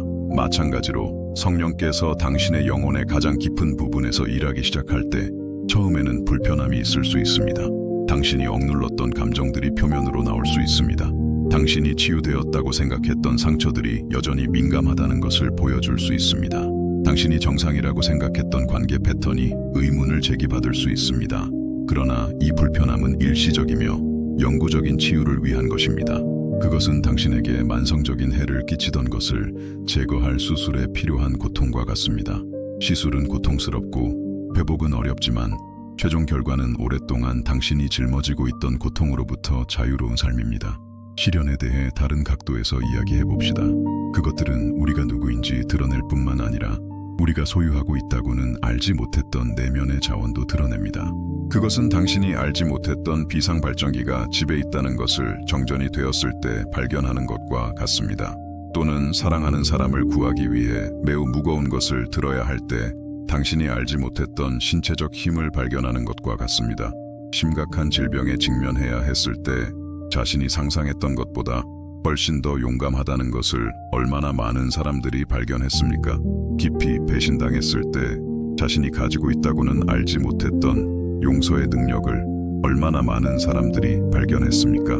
주변의 모든 것이 무너졌을 때 영혼의 어딘가에 숨겨져 있던 흔들리지 않는 믿음을 얼마나 많은 사람들이 발견했습니까? 이러한 발견은 쉬운 시기에 일어나지 않습니다. 쉬운 시기에는 우리는 우리 능력의 표면에서 살아갑니다. 우리는 하느님께서 우리 안에 넣어주신 자원의 작은 부분만을 사용합니다. 그것은 강력한 차를 가지고 항상 낮은 속도로 운전하는 것과 같습니다. 당신은 그 엔진이 얼마나 강력한지 모든 힘을 요구하는 상황에 놓이기 전까지는 결코 진정으로 알 수 없습니다. 보통은 종종 우리가 하느님의 힘에 의지할 때 우리가 진정으로 무엇을 할 수 있는지 발견하도록 강요하는 상황입니다. 그리고 그 발견은 항상 놀랍습니다. 우리는 우리가 가능하다고 생각했던 것보다 훨씬 더 많이 견딜 수 있다는 것을 발견합니다. 우리는 우리가 알지 못했던 정서적 회복력을 가지고 있다는 것을 발견합니다. 우리는 압력해서 시험받을 때 우리의 믿음이 우리가 상상했던 것보다 훨씬 더 견고하다는 것을 발견합니다. 그러나 여기에 아름다운 역설이 있습니다. 우리가 발견하는 이 힘은 우리 자신에게서 오는 것이 아닙니다. 그것은 우리를 넘어선 근원, 성령을 통해 우리 안에 거하시는 근원에서 옵니다. 마치 하느님께서 그의 자녀들 각자에게 극심한 필요의 순간에만 활성화되는 초자연적인 에너지 시스템을 설치하신 것과 같습니다. 그리고 우리가 이 신성한 힘의 근원에 접근하는 법을 더 많이 배울수록 우리는 그것이 무한하다는 것을 더 많이 발견합니다. 그것은 사용하면 충전이 줄어드는 배터리와 같지 않습니다. 그것은 무한한 저수지에 연결된 수도꼭지와 같습니다. 우리가 더 많이 사용할수록 더 많이 이용할 수 있다는 것을 발견합니다. 이것은 일부 사람들이 모든 인간적인 논리에 도전하는 평화와 기쁨을 유지하면서 상상할 수 없는 비극을 어떻게 통과할 수 있는지 설명합니다. 그들은 이 초자연적인 힘의 근원에 연결하는 법을 발견했습니다. 그들은 그들의 인간적인 힘이 다할 때 신성한 힘이 나타나기 시작했다는 것을 배웠습니다. 그러나 실용적으로 생각해 봅시다. 고통이 너무 강해서 아침에 침대에서 거의 일어날 수 없을 때 어떻게 이 근원에 연결합니까? 어떻게 이 초자연적인 힘에 접근합니까? 첫 번째는 자신의 노력으로 강해지려는 시도를 멈추는 것입니다. 모든 것을 통제하려는 시도를 멈추세요. 괜찮지 않을 때 괜찮은 척하는 것을 멈추세요. 당신의 연약함을 인정하고 당신의 필요를 시인하고 하느님에 대한 당신의 의존을 고백하세요. 이것은 약함이 아니라 영적인 지혜입니다. 하느님의 힘은 인간의 연약함 속에서 온전해집니다.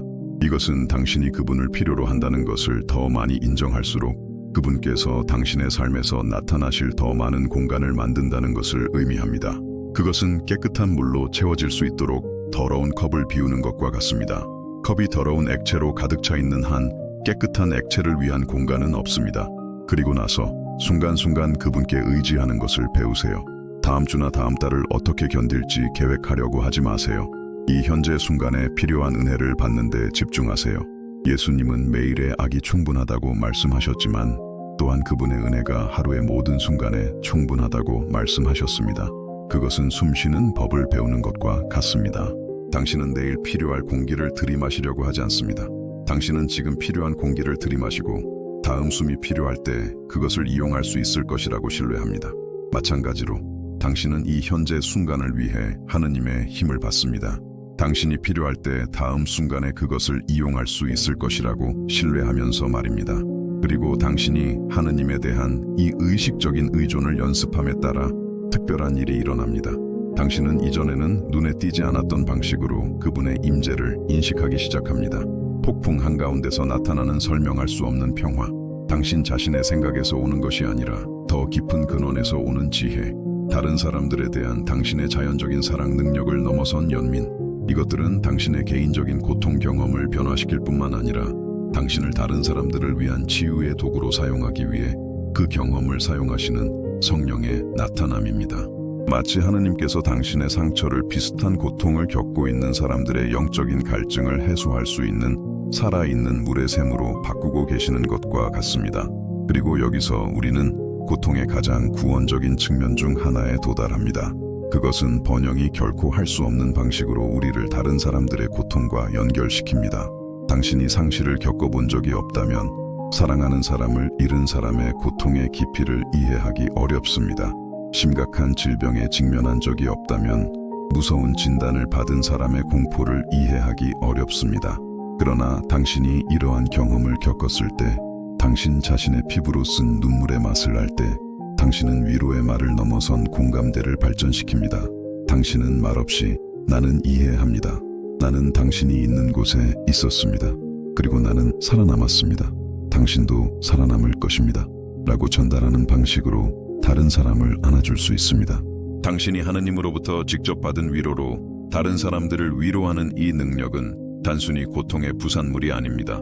그것은 하느님께서 우리가 특정한 어려움을 겪도록 허락하시는 이유 중 하나입니다. 그분은 아직 우리의 길을 건너게 될 사람들의 삶에서 그분의 연민의 도구가 되도록 우리를 준비시키고 계십니다. 다이아몬드를 생각해 보세요. 그것은 빛나면서 태어나지 않습니다. 그것은 평범하고 겉으로 보기에 아름다움이 없는 석탄으로 시작됩니다. 그러나 그것이 장기간 동안 극심한 압력을 받게 되면 상상할 수 있는 가장 가혹한 조건에 의해 형성될 때 그것은 세상에서 가장 귀하고 아름다운 물질 중 하나로 변합니다. 그것을 파괴해야 할 압력은 바로 그것을 헤아릴 수 없는 가치를 지닌 것으로 변화시키는 것입니다. 그리고 일단 형성되면 빛나는 강면은 그것이 견뎌낸 압력의 반영입니다. 그 아름다움은 압력에도 불구하고 존재하는 것이 아니라 압력 때문에 존재합니다. 당신은 다이아몬드 형성 과정을 겪고 있습니다. 당신이 오늘 느끼고 있는 압력, 당신이 짊어지고 있는 고통, 당신을 짓누르는 것처럼 보이는 역경은 압력이 석탄에게 하는 일을 정확히 당신에게 하고 있을 수 있습니다. 그것들은 평범한 것을 희귀한 귀중한 것으로 변화시키고 있을 수 있습니다. 그리고 그 과정이 완료되면 당신이 당신의 삶의 이 가장 어려운 단계에서 벗어날 때 사람들은 이전에는 없었던 빛을 당신 안에서 보게 될 것입니다. 그들은 책에서 오는 것이 아닌 지혜, 과정에서 배우는 것이 아닌 연민, 체육관에서 발달되는 것이 아닌 힘을 인식할 것입니다. 그들은 고통에 의해 정제되어 순수한 금보다 더 귀한 것으로 떠오른 인간을 보게 될 것입니다. 금 자체도 비슷한 과정을 거칩니다. 자연 상태에서 그것은 불순물, 즉 그 가치와 아름다움을 떨어뜨리는 다른 물질들과 섞여 있습니다. 그 순수함을 드러내기 위해 그것은 정제하는 불을 통과해야 합니다. 불순물이 분리되어 제거될 수 있도록 매우 높은 온도로 가열되어야 합니다. 그 과정 동안 금은 파괴되는 것처럼 보일 수 있습니다. 열은 강렬하고 과정은 길며 외부에서 지켜보는 사람에게는 가치 있는 것이 아무것도 남지 않은 것처럼 보일 수 있습니다. 그러나 숙련된 세공사는 자신이 무엇을 하고 있는지 정확히 알고 있습니다. 그는 온도를 조절하고 시간을 모니터링하며 금이 완전히 정화될 때까지 과정을 멈추지 않습니다. 흥미로운 점은 세공사가 녹은 금에서 자신의 모습을 볼 수 있을 때 그 과정이 완료되었다는 것을 안다는 것입니다. 모든 불순물이 제거되면 금의 표면은 완벽한 거울과 같습니다.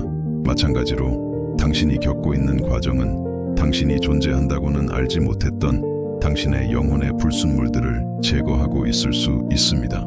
두려움, 교만, 자기만족, 씁쓸함, 판단, 이 모든 것들은 당신이 그리스도의 성품을 완벽하게 반영하는 것을 방해합니다. 그리고 하느님은 신성한 세공사로서 당신 안에서 그분 자신의 모습을 볼 수 있을 때까지 그 과정을 멈추지 않으실 것입니다. 그것은 고통스러운 과정이지만 또한 특별한 특권입니다. 모든 사람이 이러한 종류의 집중적인 정제 과정을 겪도록 선택되는 것은 아닙니다. 모든 사람이 영적인 다이아몬드나 정화된 금이 될 기회를 얻는 것은 아닙니다. 당신이 이것을 겪고 있다는 사실은 하느님께서 당신의 삶을 위한 특별한 계획을 가지고 계시다는 표시일 수 있습니다. 그 계획은 정제된 성품, 정화된 믿음, 시련을 통해 준비된 마음을 요구합니다. 그리고 여기에 이 과정에 걸리는 시간에 대한 당신의 관점을 완전히 바꿀 수 있는 진리가 있습니다. 가장 어두운 순간은 종종 가장 큰 영적인 돌파구에 앞서 일어납니다. 그것은 새벽에 앞서는 어둠과 같습니다. 밤이 더 짙어 보일수록 당신은 일출에 더 가까이 다가섰을 수 있습니다. 종종 우리가 하루도 더 버틸 수 없을 것 같다고 느낄 때, 우리가 절대적인 한계에 도달했다고 느낄 때, 바로 그때 하느님께서 우리 삶에서 무언가 새로운 일을 하려고 하시는 때입니다. 마치 그분께서 우리가 우리 자신의 힘에 대한 신뢰가 완전히 고갈될 때까지 기다리셨다가 그분께서 우리를 통해 하실 수 있는 일을 드러내시는 것과 같습니다. 이것이 우리가 고통을 낭만화하거나 그것이 고통스럽지 않은 척해야 한다는 것을 의미하지는 않습니다. 그것은 고통스럽습니다. 때로는 참을 수 없을 정도로 고통스럽습니다. 그러나 그것은 우리가 고통에 한계가 있고 목적이 있고 모든 과정을 정당화할 최종 결과가 있다는 것을 알면서 희망을 가지고 고통을 통과할 수 있다는 것을 의미합니다. 그리고 우리가 그것을 통과하는 동안 우리는 혼자가 아닙니다. 우리의 위로자이신 성령께서 우리가 그분을 느낄 수 있는 순간뿐만 아니라 특히 그분의 임재가 가장 멀리 떨어져 있는 것처럼 보이는 순간에도 우리와 함께 계십니다. 그분은 우리의 믿음이 흔들릴 때 우리를 버리지 않으십니다. 우리의 기도가 예의 바른 대화보다는 절망적인 외침이 될 때 그분은 멀어지지 않으십니다. 사실 바로 이 순간에 그분은 가장 가까이 다가오십니다. 넘어져 우는 자녀에게 달려가는 아버지처럼, 두려워하는 아이를 더 꽉 안아주는 어머니처럼 하느님은 더 큰 친밀함으로 우리의 취약함에 응답하십니다. 그리고 나서 점차적으로 우리는 우리의 정체성이 우리가 직면하는 상황에 의해 정의되는 것이 아니라 우리가 그리스도 안에서 누구인지에 의해 정의된다는 것을 깨닫기 시작합니다. 우리는 우리의 평화가 문제가 없는 삶을 갖는 것에 달려있는 것이 아니라 어떤 문제보다 크신 하느님을 갖는 것에 달려있다는 것을 이해하기 시작합니다. 우리는 우리의 기쁨이 우리에게서 빼앗길 수 있는 것들에 있는 것이 아니라 아무도 파괴할 수 없는 관계에 있다는 것을 발견하기 시작합니다. 이것이 영적인 해방입니다.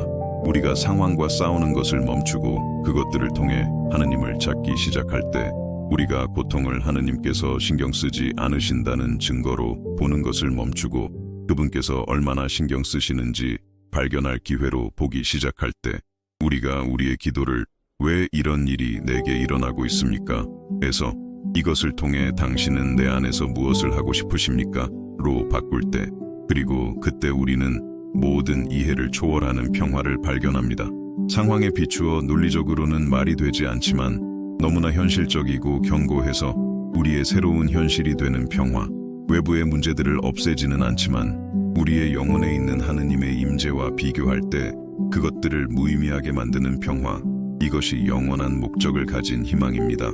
우리의 이야기가 현재의 고통으로 끝나는 것이 아니라 현재의 모든 고통이 비교할 때 작아 보이게 할 만큼 너무나 위대한 미래의 영광으로 끝난다는 것을 아는 것입니다. 고통이 현실적이거나 중요하지 않았기 때문이 아니라 보상이 무한히 더 크기 때문입니다. 그것은 진통 중인 여성과 같습니다. 고통은 현실적이고 강렬하며 때로는 참을 수 없는 것처럼 보입니다. 그러나 그녀는 목적이 있고 모든 고통의 가치가 있는 최종 결과가 있다는 것을 알기 때문에 그것을 견뎌냅니다. 그리고 마침내 아기를 팔에 안을 때 고통은 잊히지는 않지만 태어난 새로운 생명에 대한 기쁨으로 변화됩니다. 마찬가지로 우리가 이 영적인 정죄 과정의 끝에 도달할 때 우리가 하느님께서 우리의 고통을 통해 하신 일을 볼 때 우리는 고통을 잊지 않지만 완전히 새로운 눈으로 그것을 봅니다. 우리는 모든 눈물이 씨앗이었고 모든 절망의 순간이 성장의 기회였으며 모든 깨어짐이 하느님께서 우리 삶에 더 깊이 들어오시도록 하는 개방이었음을 봅니다. 우리 대화를 잠시 멈추고 싶습니다. 이 메시지가 당신의 마음에 닿았고 의미가 있었다면 좋아요를 남겨주세요. 그것은 간단한 행동이지만 당신과 같이 희망의 말씀이 필요한 더 많은 사람들에게 다가가는데 많은 도움이 됩니다. 그리고 당신이 아직 우리 커뮤니티의 일부가 아니라면 채널을 구독하고 종 모양 알림을 켜서 다음 동영상을 놓치지 않도록 하세요. 그 이상으로 특별한 초대를 합니다. 당신이 사랑하고 고통이나 불확실성의 순간을 겪고 있는 누군가를 생각하세요. 이 동영상을 그 사람과 공유하세요. 그것은 그 사람이 꽃을 피우는데 필요한 희망의 씨앗이 될 수 있습니다. 마지막으로 당신이 느낀 것을 댓글로 알려주세요. 저는 당신의 경험과 이 메시지가 당신의 영혼에 어떻게 닿았는지 정말로 알고 싶습니다. 당신의 댓글은 우리 여정의 중요한 부분입니다. 기도 여정은 우리를 친밀함의 장소로 이끌지만 이 동일한 친밀함은 우리를 기독교 삶의 또 다른 현실인 인내로 준비시킵니다. 삶은 장애물이 없는 직선이 아닙니다. 오히려 그 반대입니다. 그것은 예상치 못한 커브, 오르막, 내리막, 길가의 바위, 구덩이로 가득 차 있습니다. 그리고 바로 여기에서 우리는 믿음, 기도 이상의 무언가가 필요합니다. 우리는 인내가 필요합니다. 우리는 우리 안에 모든 것이 포기하고 싶을 때에도 계속 나아가게 할 무언가가 필요합니다. 우리는 우리 여정의 핵심, 커튼이 열리고 큰 신비가 마침내 드러나는 순간에 도달했습니다. 바로 여기 신성한 이해의 이 성스러운 장소에서 퍼즐의 모든 조각이 제자리를 찾기 시작하고 우리를 괴롭혔던 질문들이 우리의 마음에만 오는 것이 아니라 너무나 강렬한 명확함으로 우리의 영혼을 침범하여 우리가 다시는 삶을 같은 방식으로 볼 수 없게 하는 답을 찾습니다. 가장 큰 신비는 이것입니다. 하느님께서 고통을 허락하시는 것은 당신을 신경 쓰지 않으시기 때문이 아니라 당신을 너무나도 많이 신경 쓰셔서 당신이 항상 될 수 있다고 아셨던 특별한 사람으로 당신을 변화시키기 위해 당신의 가장 깊은 고통까지도 사용하실 의향이 있기 때문입니다. 당신이 흘린 모든 눈물, 괴로움과 싸우며 잠 못 이루는 밤을 보낸 모든 밤, 답을 구하며 하늘에 소리쳤던 모든 순간은 낭비가 아니었습니다. 그것은 당신의 변화에 대한 신성한 투자였습니다. 당신이 깊이 사랑하는 사람이 당신과 함께 고통받고 당신의 고통을 자신의 것인 양 짊어지고 당신의 삶의 가장 어두운 골짜기에서 당신 곁에 있기 위해 자신의 편안함을 포기할 의향이 있다는 것을 발견했다고 상상해 보세요. 이것이 그 사람에 대한 당신의 관점을 어떻게 바꿀까요? 이것이 당신에 대한 그들의 사랑을 보는 방식에 어떻게 영향을 미칠까요? 이것이 바로 십자가에서 일어난 일입니다. 예수님은 하늘의 편안함에 머물면서 당신의 고통을 멀리서 지켜보지 않으셨습니다. 그분은 내려와 인간이 되셨고 당신이 경험할 수 있는 모든 종류의 고통을 경험하셨으며 그분 자신의 고통뿐만 아니라 모든 인류의 모든 고통을 자신의 어깨에 짊어지고 더 나아가셨습니다. 그분은 당신이 결코 혼자 고통받을 필요가 없도록 당신과 함께 고통받으셨을 뿐만 아니라 당신을 위해 고통받으셨습니다. 그리고 이제 당신이 시련을 겪을 때마다 당신은 미지의 영역을 걷고 있는 것이 아닙니다. 당신은 예수님께서 이미 남겨두신 발자취를 따라가고 있습니다.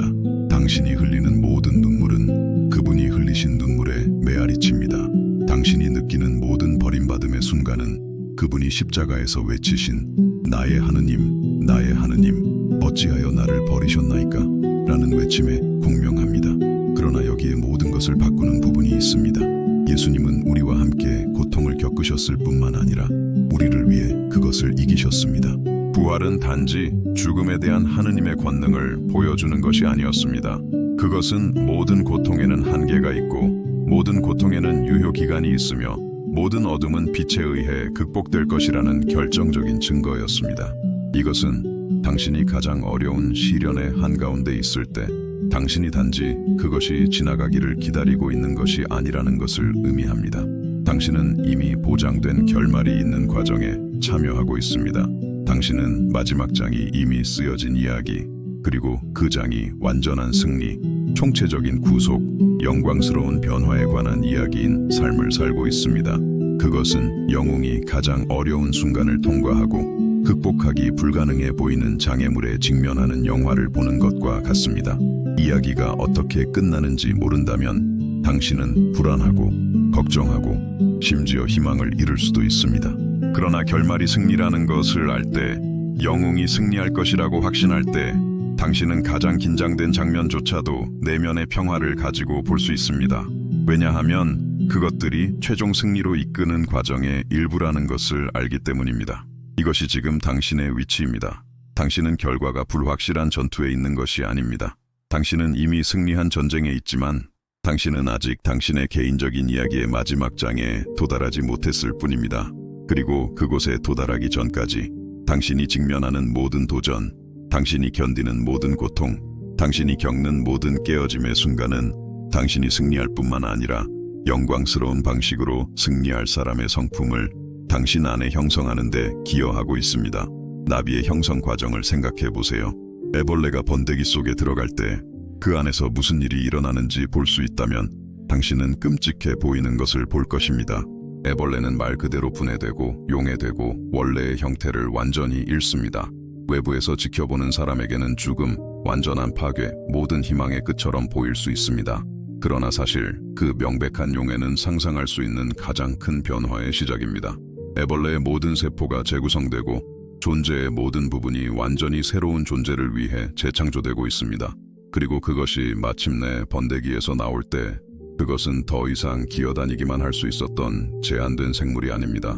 그것은 날 수 있고 이전에는 불가능했던 관점에서 세상을 볼 수 있으며 이전보다 무한히 더 아름다운 존재가 된 것입니다. 당신은 번데기 속에 있습니다. 당신이 겪고 있는 과정은 당신이 생각했던 모든 것의 용해, 파괴처럼 보일 수 있습니다. 하느님께서 당신의 삶을 해체하고 당신의 확실성에 의문을 제기하고 당신의 안전을 제거하고 당신의 옛 정체성을 용해하고 있는 것처럼 보일 수 있습니다. 그리고 어떤 의미에서는 그분은 정확히 그렇게 하고 계십니다. 그러나 당신을 파괴하기 위해서가 아닙니다. 당신이 될 수 있다고는 상상조차 할 수 없는 무언가로 당신을 변화시키기 위해서입니다. 번데기 과정을 겪지 않은 사람들에게는 완전히 접근할 수 없는 믿음, 사랑, 목적의 차원으로 당신이 날아갈 수 있도록 영적인 날개를 주기 위해서입니다. 당신이 마침내 당신의 삶의 이 단계에서 벗어날 때, 당신이 뒤를 돌아보고 전체 과정을 볼 때 당신은 당신이 된 사람을 믿을 수 없을 것입니다. 당신은 당신이 발전시킨 영적인 깊이, 당신이 얻은 하느님과의 친밀함, 당신이 얻은 지혜, 당신의 마음에서 꽃핀 연민 없이 어떻게 그렇게 오랫동안 살았는지 상상할 수 없을 것입니다. 그리고 당신 주변의 사람들은 그 차이를 인식할 것입니다. 그들은 정확히 무엇이 변했는지 설명할 수 없을 것이지만 당신에게서 무언가 다른 것을 느낄 것입니다. 상황에 의존하지 않는 평화, 문제에 흔들리지 않는 기쁨, 당신 자신에게서 오지 않는 힘, 당신의 경험의 세월을 넘어선 지혜. 그들은 이 변화가 어디에서 왔는지 궁금해할 것이고 당신은 당신의 이야기를 말할 수 있을 것입니다. 고통을 피하는 방법에 대한 이야기가 아니라 그것을 통해 어떻게 변화되었는지에 대한 이야기. 하느님께서 모든 문제에서 당신을 구원하신 방법에 대한 간증이 아니라 그분께서 그 모든 것을 통해 당신을 지탱하시고 영광스러운 무언가를 당신 안에 형성하기 위해 그것을 사용하신 방법에 대한 간증. 이제 당신의 현재 상황을 보는 방식을 완전히 바꿀 수 있는 한 가지 계시를 당신과 공유하겠습니다. 당신이 직면하고 있는 모든 시련은 하느님께서 당신의 삶을 위해 가지고 계신 특정한 목적을 위한 준비이기도 합니다. 하느님을 사랑하는 사람의 삶에는 무작위적인 고통은 없습니다. 모든 도전은 하늘 아버지께서 당신의 삶을 위한 그분의 부름의 필수적일 자질을 당신 안에 발전시키기 때문에 신중하게 허용됩니다. 만약 당신이 당신의 인내심을 시험하는 상황을 통해 인내심을 배우고 있다면 그것은 그 인내심이 매우 중요할 당신의 삶의 미래의 사역이 있기 때문입니다. 당신이 당신 자신의 고통을 통해 연민을 발전시키고 있다면 그것은 하느님께서 당신을 사용하여 비슷한 고통을 겪을 다른 사람들을 위로하실 것이기 때문입니다. 당신의 인간적인 힘이 불충분한 상황을 통해 하느님께 전적으로 의존하는 법을 배우고 있다면 그것은 그분의 초자연적인 힘으로만 수행될 수 있는 일들이 당신을 기다리고 있기 때문입니다. 목자로서 양을 돌보며 40년을 보낸 모세를 생각해 보세요. 그 해들은 목적 없이 낭비된 삶처럼 그가 자란 이집트의 궁전과는 거리가 먼 것처럼 보였을 수 있습니다. 그러나 사실 하느님은 그 해들 각 해를 사용하여 그가 반항적인 백성을 광야에서 40년 동안 인도하는데 절대적으로 필수적일 인내심, 겸손, 신성한 의존을 그 안에 발전시키고 계셨습니다. 또는 노예로서 그리고 부당하게 투옥된 죄수로서 수년간을 보낸 요셉을 생각해 보세요. 그 해들은 무의미한 고통의 영원처럼 보였을 것입니다. 그러나 하느님은 그 모든 해를 사용하여 요셉이 이집트의 총리 자리로 승진하고 전체 국가를 기근에서 구하는 책임이 있을 때 중요할 성실함, 행정적 지혜, 꿈을 해석하는 능력을 그 안에 발전시키고 계셨습니다. 당신의 이야기도 다르지 않습니다. 하느님은 당신의 현재 시련의 계절을 사용하여 당신의 삶의 다음 장의 필수적일 특정한 자질을 당신 안에 발전시키고 계십니다. 당신이 지금 발전시키고 있는 영적인 기술, 배우고 있는 교훈, 얻고 있는 하느님과의 친밀함은 단지 당신의 개인적인 이익을 위한 것이 아닙니다. 그것들은 다가올 더 큰 것을 위한 준비입니다. 그리고 여기에 당신의 시련이 지속되는 시간에 대한 당신의 관점을 변화시킬 수 있는 진리가 있습니다. 하느님은 서두르지 않으십니다. 왜냐하면 그분은 영혼을 보시기 때문입니다. 당신에게는 참을 수 없는 지연처럼 보이는 것이 신성한 관점에서는 정확히 필요한 시간일 수 있습니다. 그분은 단지 당신의 문제를 빨리 해결하는 데 관심이 있는 것이 아닙니다. 그분은 당신의 문제를 사용하여 당신의 영원한 목적지를 위해 당신을 적절하게 준비시키는 데 관심이 있습니다. 그것은 걸작을 만드는 조각가와 같습니다. 그는 빠르고 거친 조각을 하여 몇 시간 안에 조각을 완성할 수 있습니다. 그러나 그것은 걸작이 아닐 것입니다. 진정으로 특별한 것을 만들기 위해 그는 인내심을 가지고 작업하고 정밀한 조각을 하고 필요한 재료만을 제거하며 거친 대리석 블록에서 아름다움이 점차적으로 나타나도록 허용해야 합니다. 당신은 하느님께서 조각하고 계시는 걸작입니다. 시련의 모든 순간은 그분께서 당신이 되어야 할 최종 완성된 버전의 일부가 아닌 것을 제거할 기회입니다. 모든 고통은 당신 안에 숨겨져 있던 영광스러운 사람을 드러내는 정밀한 조각입니다. 그리고 이 과정이 진행되는 동안 특별한 일이 발전하고 있습니다. 하느님을 신뢰하는 당신의 능력이 기하급수적으로 성장하고 있습니다. 나는 무슨 일이 일어나고 있는지 이해할 때 신뢰합니다. 라고 말하는 피상적인 신뢰가 아니라 나는 이해하지 못하더라도 신뢰합니다. 왜냐하면 그분이 무엇을 하고 계시는지 알기 때문입니다. 라고 말하는 깊은 신뢰입니다. 이것은 이 세상에서 사람이 발전시킬 수 있는 가장 귀중한 자질 중 하나입니다. 그것은 유리한 상황에 의존하는 믿음과 당신 주변에서 무슨 일이 일어나든 흔들리지 않는 믿음의 차이입니다. 그것은 그분께 받는 혜택 때문에 하느님을 섬기는 사람과 상황에 관계없이 그분을 무조건적으로 사랑하는 사람의 차이입니다. 그리고 당신이 이러한 종류의 신뢰를 발전시킬 때, 당신의 믿음이 진정으로 흔들리지 않게 될 때, 당신은 어둠의 왕국의 위험한 사람이 됩니다. 왜냐하면 하느님을 완전히 신뢰하는 사람에게 적이 할 수 있는 것은 아무것도 없기 때문입니다. 그는 어려운 상황을 만들고 문제가 발생하도록 허락하며 심지어 육체적 또는 감정적 고통을 유발할 수 있지만 당신의 내면의 평화, 당신의 깊은 기쁨, 하느님께서 통제하고 계시고 모든 것이 잘 끝날 것이라는 당신의 흔들리지 않는 신뢰는 건드릴 수 없습니다. 이 사람은 허리케인 한가운데 있는 바위와 같습니다.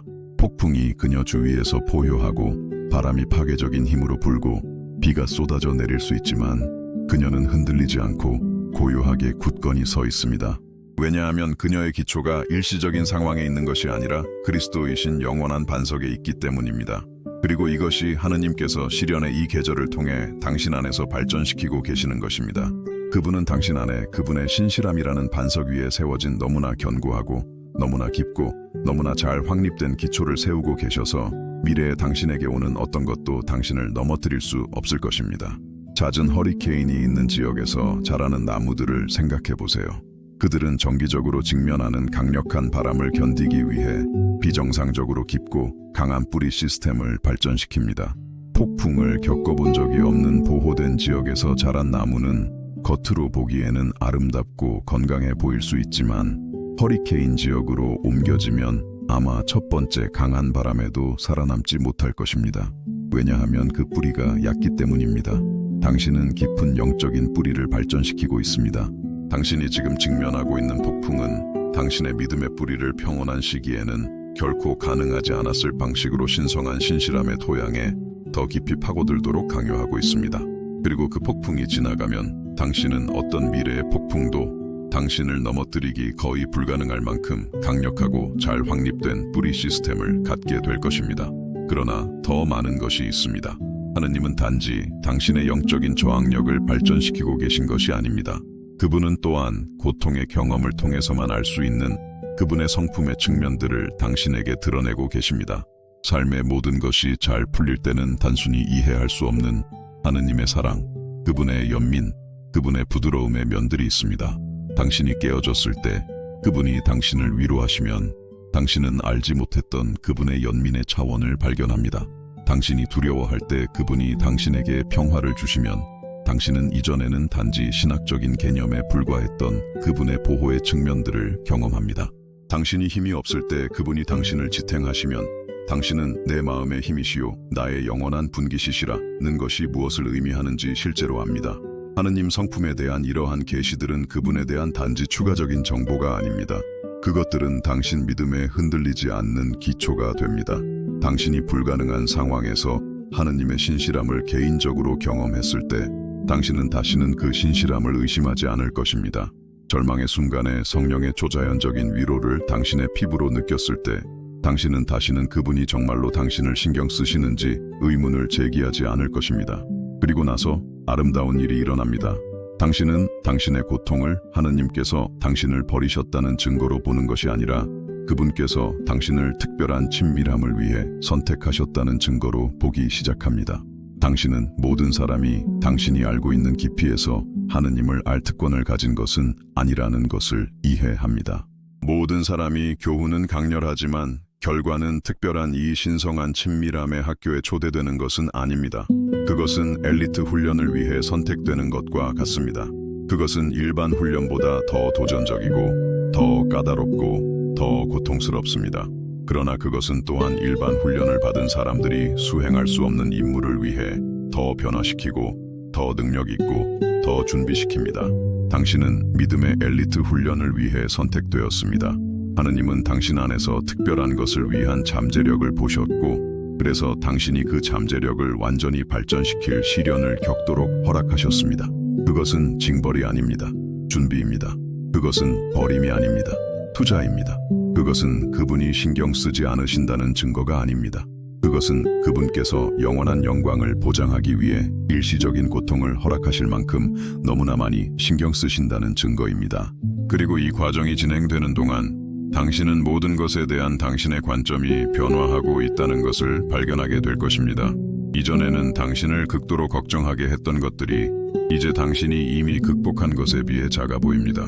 이전에는 해결하기 불가능해 보였던 문제들이 하느님께서 훨씬 더 어려운 상황에서 기적을 행하시는 것을 본 사람의 눈을 통해 볼 때 관리할 수 있는 것으로 드러납니다. 당신은 성경이 그리스도의 마음이라고 부르는 것을 발전시키고 있습니다. 당신은 단지 인간의 관점이 아니라 신성한 관점에서 상황을 보기 시작하고 있습니다. 당신은 단지 현재에 기초하여 상황을 평가하는 것이 아니라 영원에 기초하여 평가하는 것을 배우고 있습니다. 당신은 다른 사람들이 단지 무작위적인 문제들을 보는 곳에서 신성한 목적들을 감지할 수 있는 능력 안에서 성장하고 있습니다. 이러한 관점의 변화는 사람의 삶에서 일어날 수 있는 가장 강력한 변화 중 하나입니다. 그것은 상황의 희생자인 사람과 상황을 성장과 섬김의 기회로 바꾸기 위해 하느님과 협력하는 사람의 차이입니다. 그리고 나서 내려놓음의 순간이 옵니다. 더 이상 힘이 없어서 싸움을 포기하는 패배의 내려놓음이 아닙니다. 그러나 당신의 삶, 당신의 꿈, 당신의 두려움, 당신의 희망을 의식적으로 하느님의 손에 완전히 맡기기로 선택하는 신뢰의 내려놓음입니다. 왜냐하면 당신이 마침내 그분이 당신이 될 수 있었던 것보다 무한히 더 지혜롭고 더 사랑이 많고 더 강력하다는 것을 이해했기 때문입니다. 이 내려놓음은 약함의 행위가 아닙니다. 그것은 인간이 할 수 있는 가장 용감하고 가장 지혜로운 행위입니다. 그것은 당신이 세상의 짐을 어깨에 짊어지도록 창조되지 않았다는 것을 인정하는 것입니다. 당신은 그분의 능력의 말씀으로 온 우주를 지탱하시는 분과 동반자 관계를 맺도록 창조되었습니다. 당신이 진정한 내려놓음을 할 때 모든 것을 통제하려는 시도를 멈추고 하느님께서 당신의 삶에서 하느님이 되시도록 허락할 때 당신은 가능하다고는 알지 못했던 자유를 경험합니다. 그것은 당신이 수년간 짊어지고 있었고 그것이 당신에게 얼마나 큰 부담을 주는지 깨닫지 못했던 극도로 무거운 배낭을 벗는 것과 같습니다. 갑자기 당신은 깊이 숨을 쉴 수 있고 가볍게 걸을 수 있으며 과부하 때문에 알아차리지 못했던 당신 주변의 아름다움을 보기 위해 눈을 들 수 있습니다. 그리고 이 자유, 이 신뢰의 내려놓음 속에서 당신은 하느님께서 당신을 위해 당신이 스스로 만들었던 모든 계획보다 훨씬 더 나은 계획을 가지고 계셨다는 것을 발견합니다. 당신은 당신을 위한 그분의 꿈이 당신이 품었던 모든 꿈보다 더 크고 더 의미 있고 더 만족스럽다는 것을 발견합니다. 당신은 당신을 돌보시는 그분의 능력이 당신이 스스로를 돌보는 능력보다 무한히 뛰어나다는 것을 발견합니다. 그것은 페달을 밟으려 애쓰고 운전대 위로 제대로 보지 못하고 자신의 능력으로는 너무나 멀리 있는 무언가를 통제하려는 시도에서 엄청난 위험을 감수하는 어린아이와 같습니다. 그러다가 사랑하는 아버지가 말합니다. 얘야, 내가 운전할게. 너는 나를 믿고 여행을 즐기기만 하면 돼. 갑자기 아이는 긴장을 풀고 창밖을 내다보며 풍경을 즐길 수 있습니다. 왜냐하면 자신이 완전히 유능한 손에 있다는 것을 알기 때문입니다. 이것이 하느님께 진정한 내려놓음에서 비롯되는 평화입니다. 당신은 당신의 통제를 벗어난 것들을 통제하기 위해 애쓰는 것을 멈추고 길을 완벽하게 아시는 분, 어떤 장애물도 극복할 힘이 있으신 분, 그리고 당신이 이해할 수 있는 것보다 더 당신을 사랑하시는 분의 손에 있다는 것을 알면서 여정을 즐기기 시작합니다. 그리고 나서 이 신뢰의 내려놓음의 관점에서 당신은 완전히 새로운 눈으로 당신의 현재 이야기를 보기 시작합니다. 당신은 이전에는 보이지 않던 실마리들을 감지하기 시작합니다.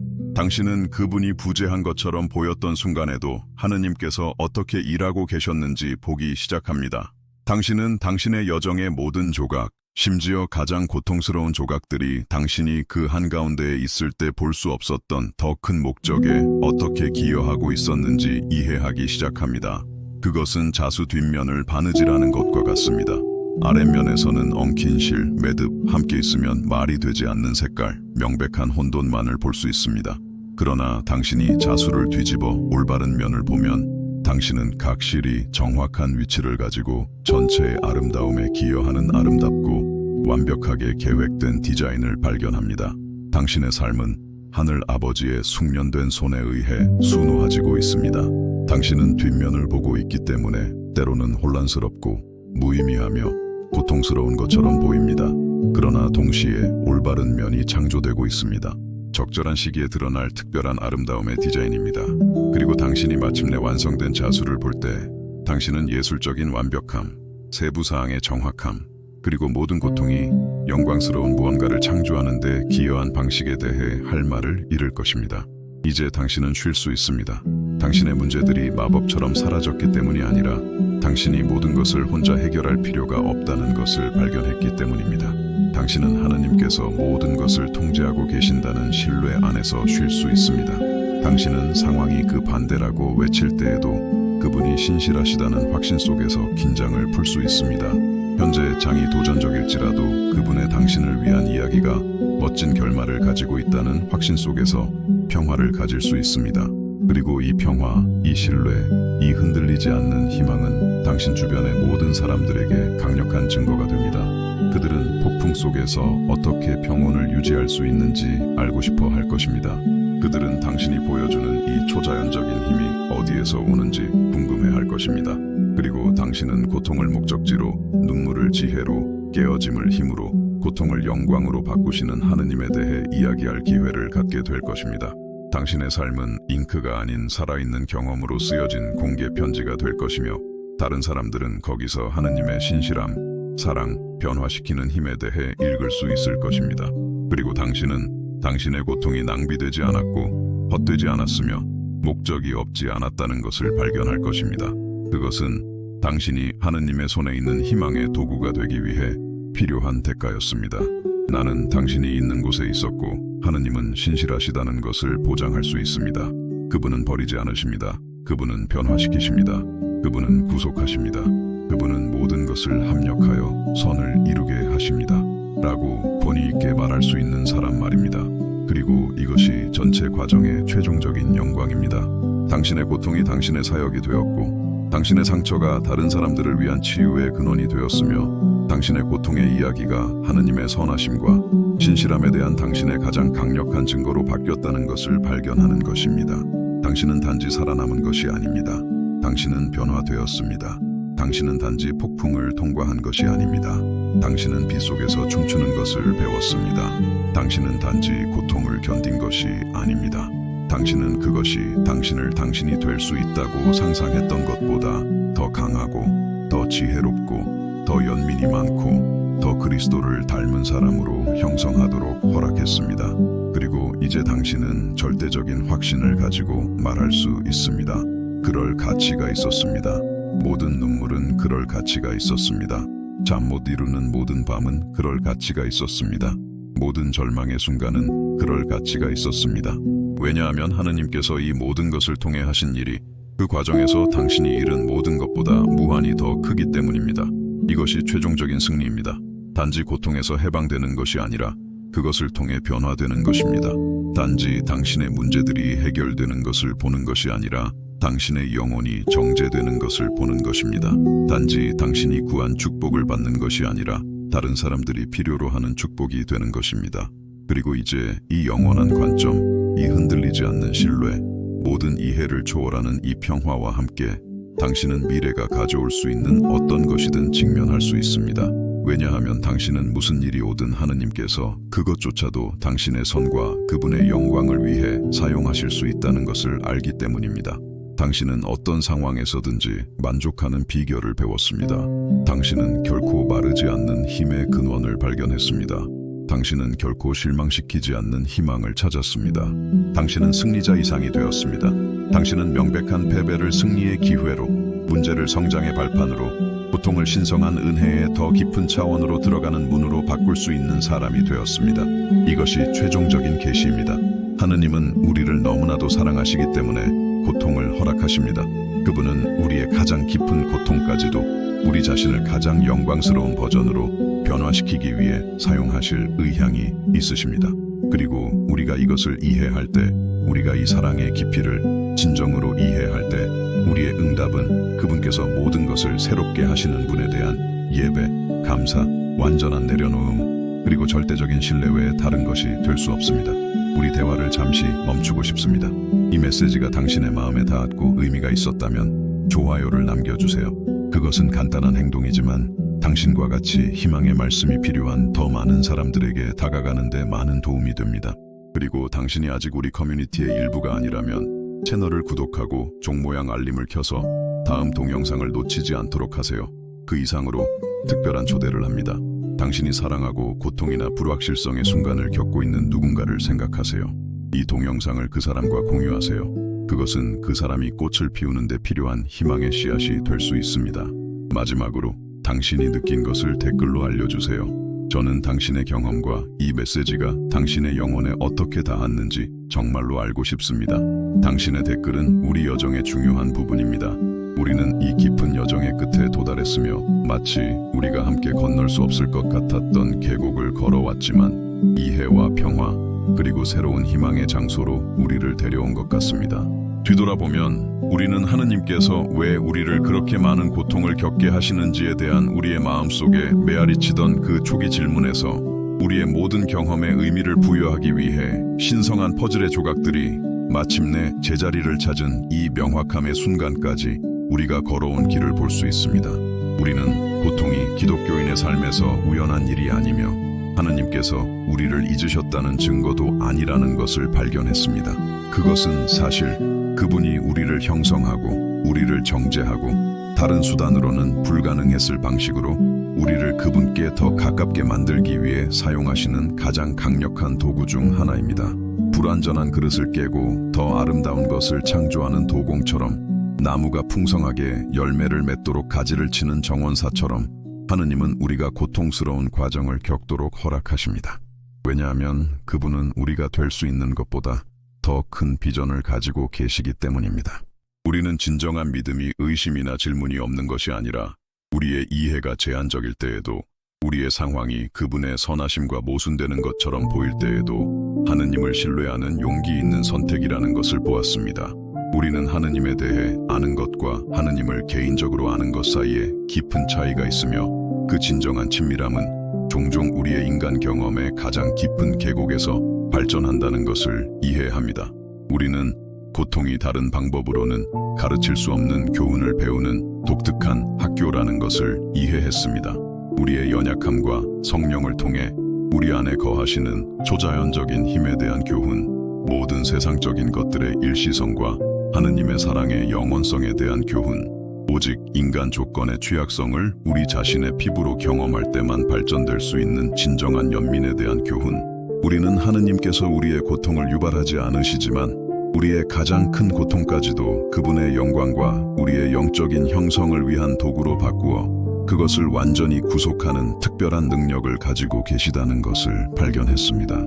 깨진 유리 조각으로 아름다운 모자이크를 만드는 예술가처럼 그분은 우리 삶의 산산조각난 파편들을 가져와서 원래의 형태보다 더 아름다운 예술 작품으로 재구성하십니다. 우리는 영적인 변화의 과정이 불 속에서 금을 정제하여 불순물이 제거되고 순수함이 드러나는 것과 같다는 것을 보았습니다. 그것은 극심한 압력 아래에서 다이아몬드가 형성되어 평범한 것이 귀중하게 되는 것과 같습니다. 그것은 애벌레가 비행할 수 있는 무언가로 변하는 나비의 변태와 같습니다.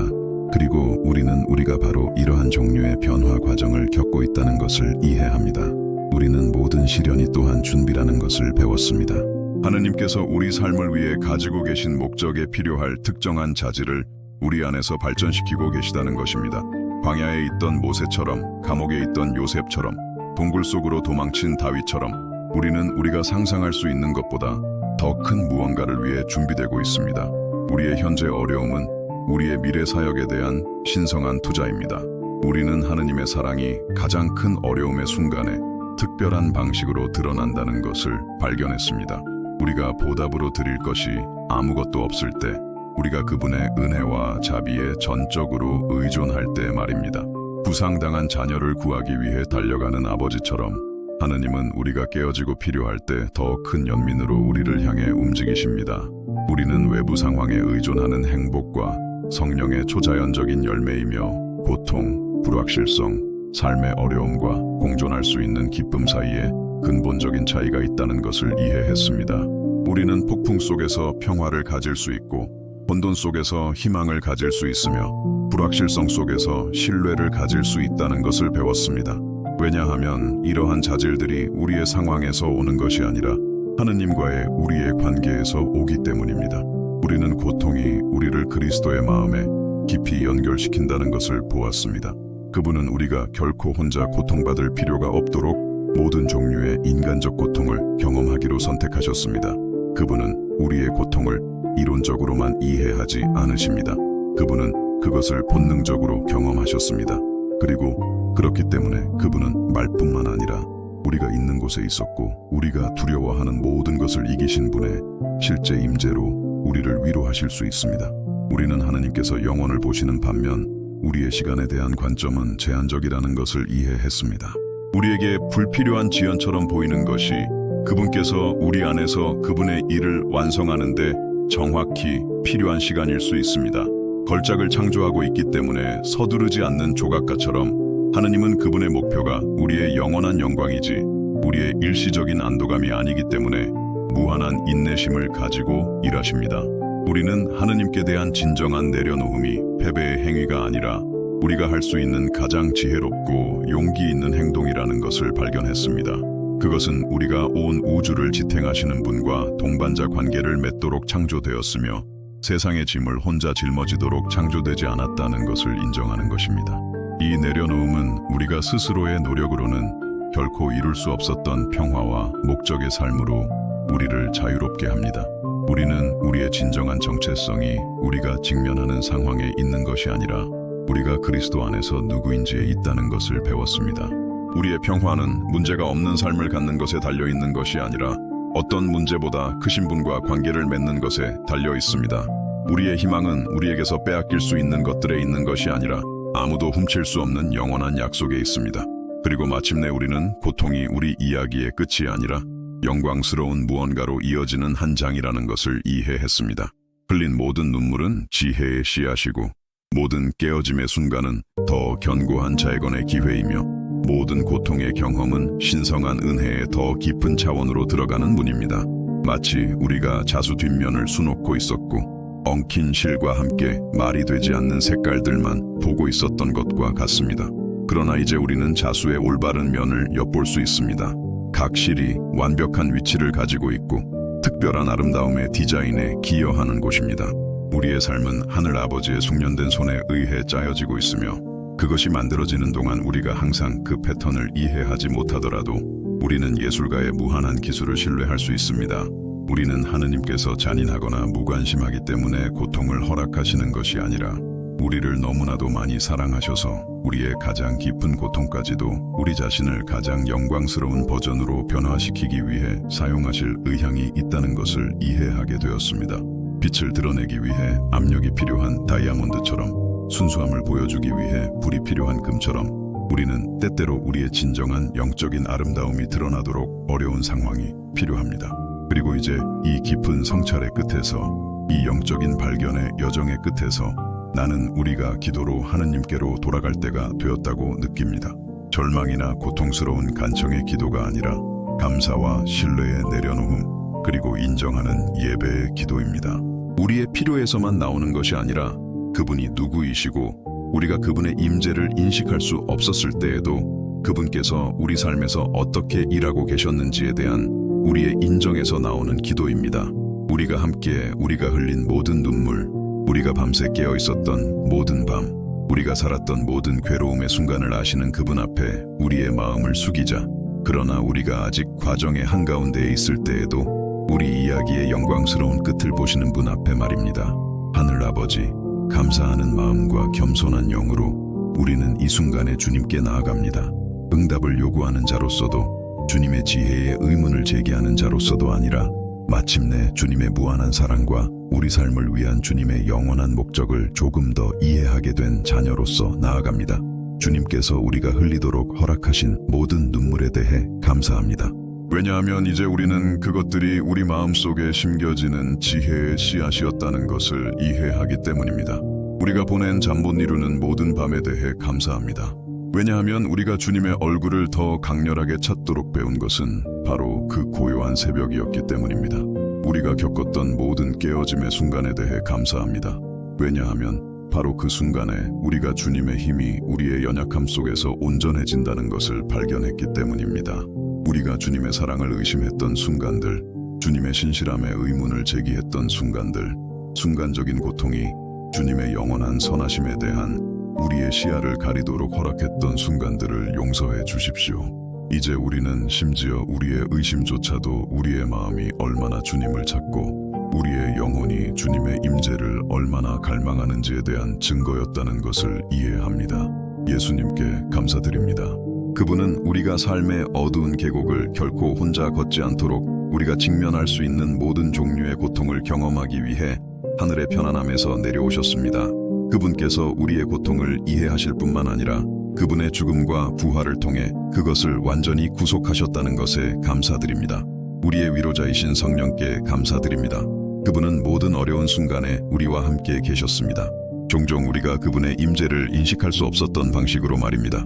그러나 항상 현존하시고 항상 일하시고 우리의 힘이 다할 때 항상 우리를 지탱해 주셨습니다. 우리는 우리의 두려움, 미래에 대한 우리의 불안, 아직 올 수 있는 도전에 대한 우리의 걱정을 주님께 맡깁니다. 우리는 우리의 삶, 우리의 가족, 우리의 꿈, 우리의 계획을 주님의 손에 완전히 맡깁니다.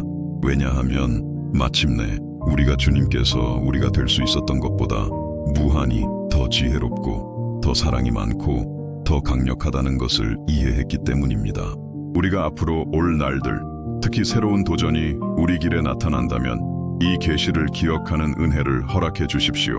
우리가 영혼의 눈을 통해 보도록 도와주시고 주님의 방법을 이해하지 못할 때에도 주님의 목적을 신뢰하고 상황이 혼란스러워 보일 때에도 주님의 주권 안에서 쉬도록 도와주십시오. 우리가 이미 건너온 계곡을 통과하고 있는 다른 사람들에게 다가가기 위해 고통이 목적으로 변화된 우리의 이야기를 사용해 주십시오. 우리를 주님의 연민의 도구로, 주님의 위로의 통로로, 주님의 신실함에 살아있는 증인으로 만들어 주십시오.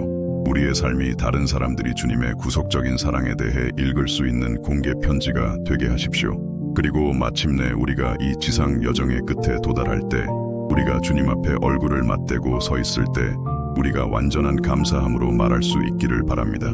모든 눈물, 모든 고통, 모든 불확실성의 순간은 그럴 가치가 있었습니다. 왜냐하면 모든 것이 우리를 주님께 더 가깝게 하고 우리를 그리스도를 더 닮게 하기 위해 합력했기 때문입니다.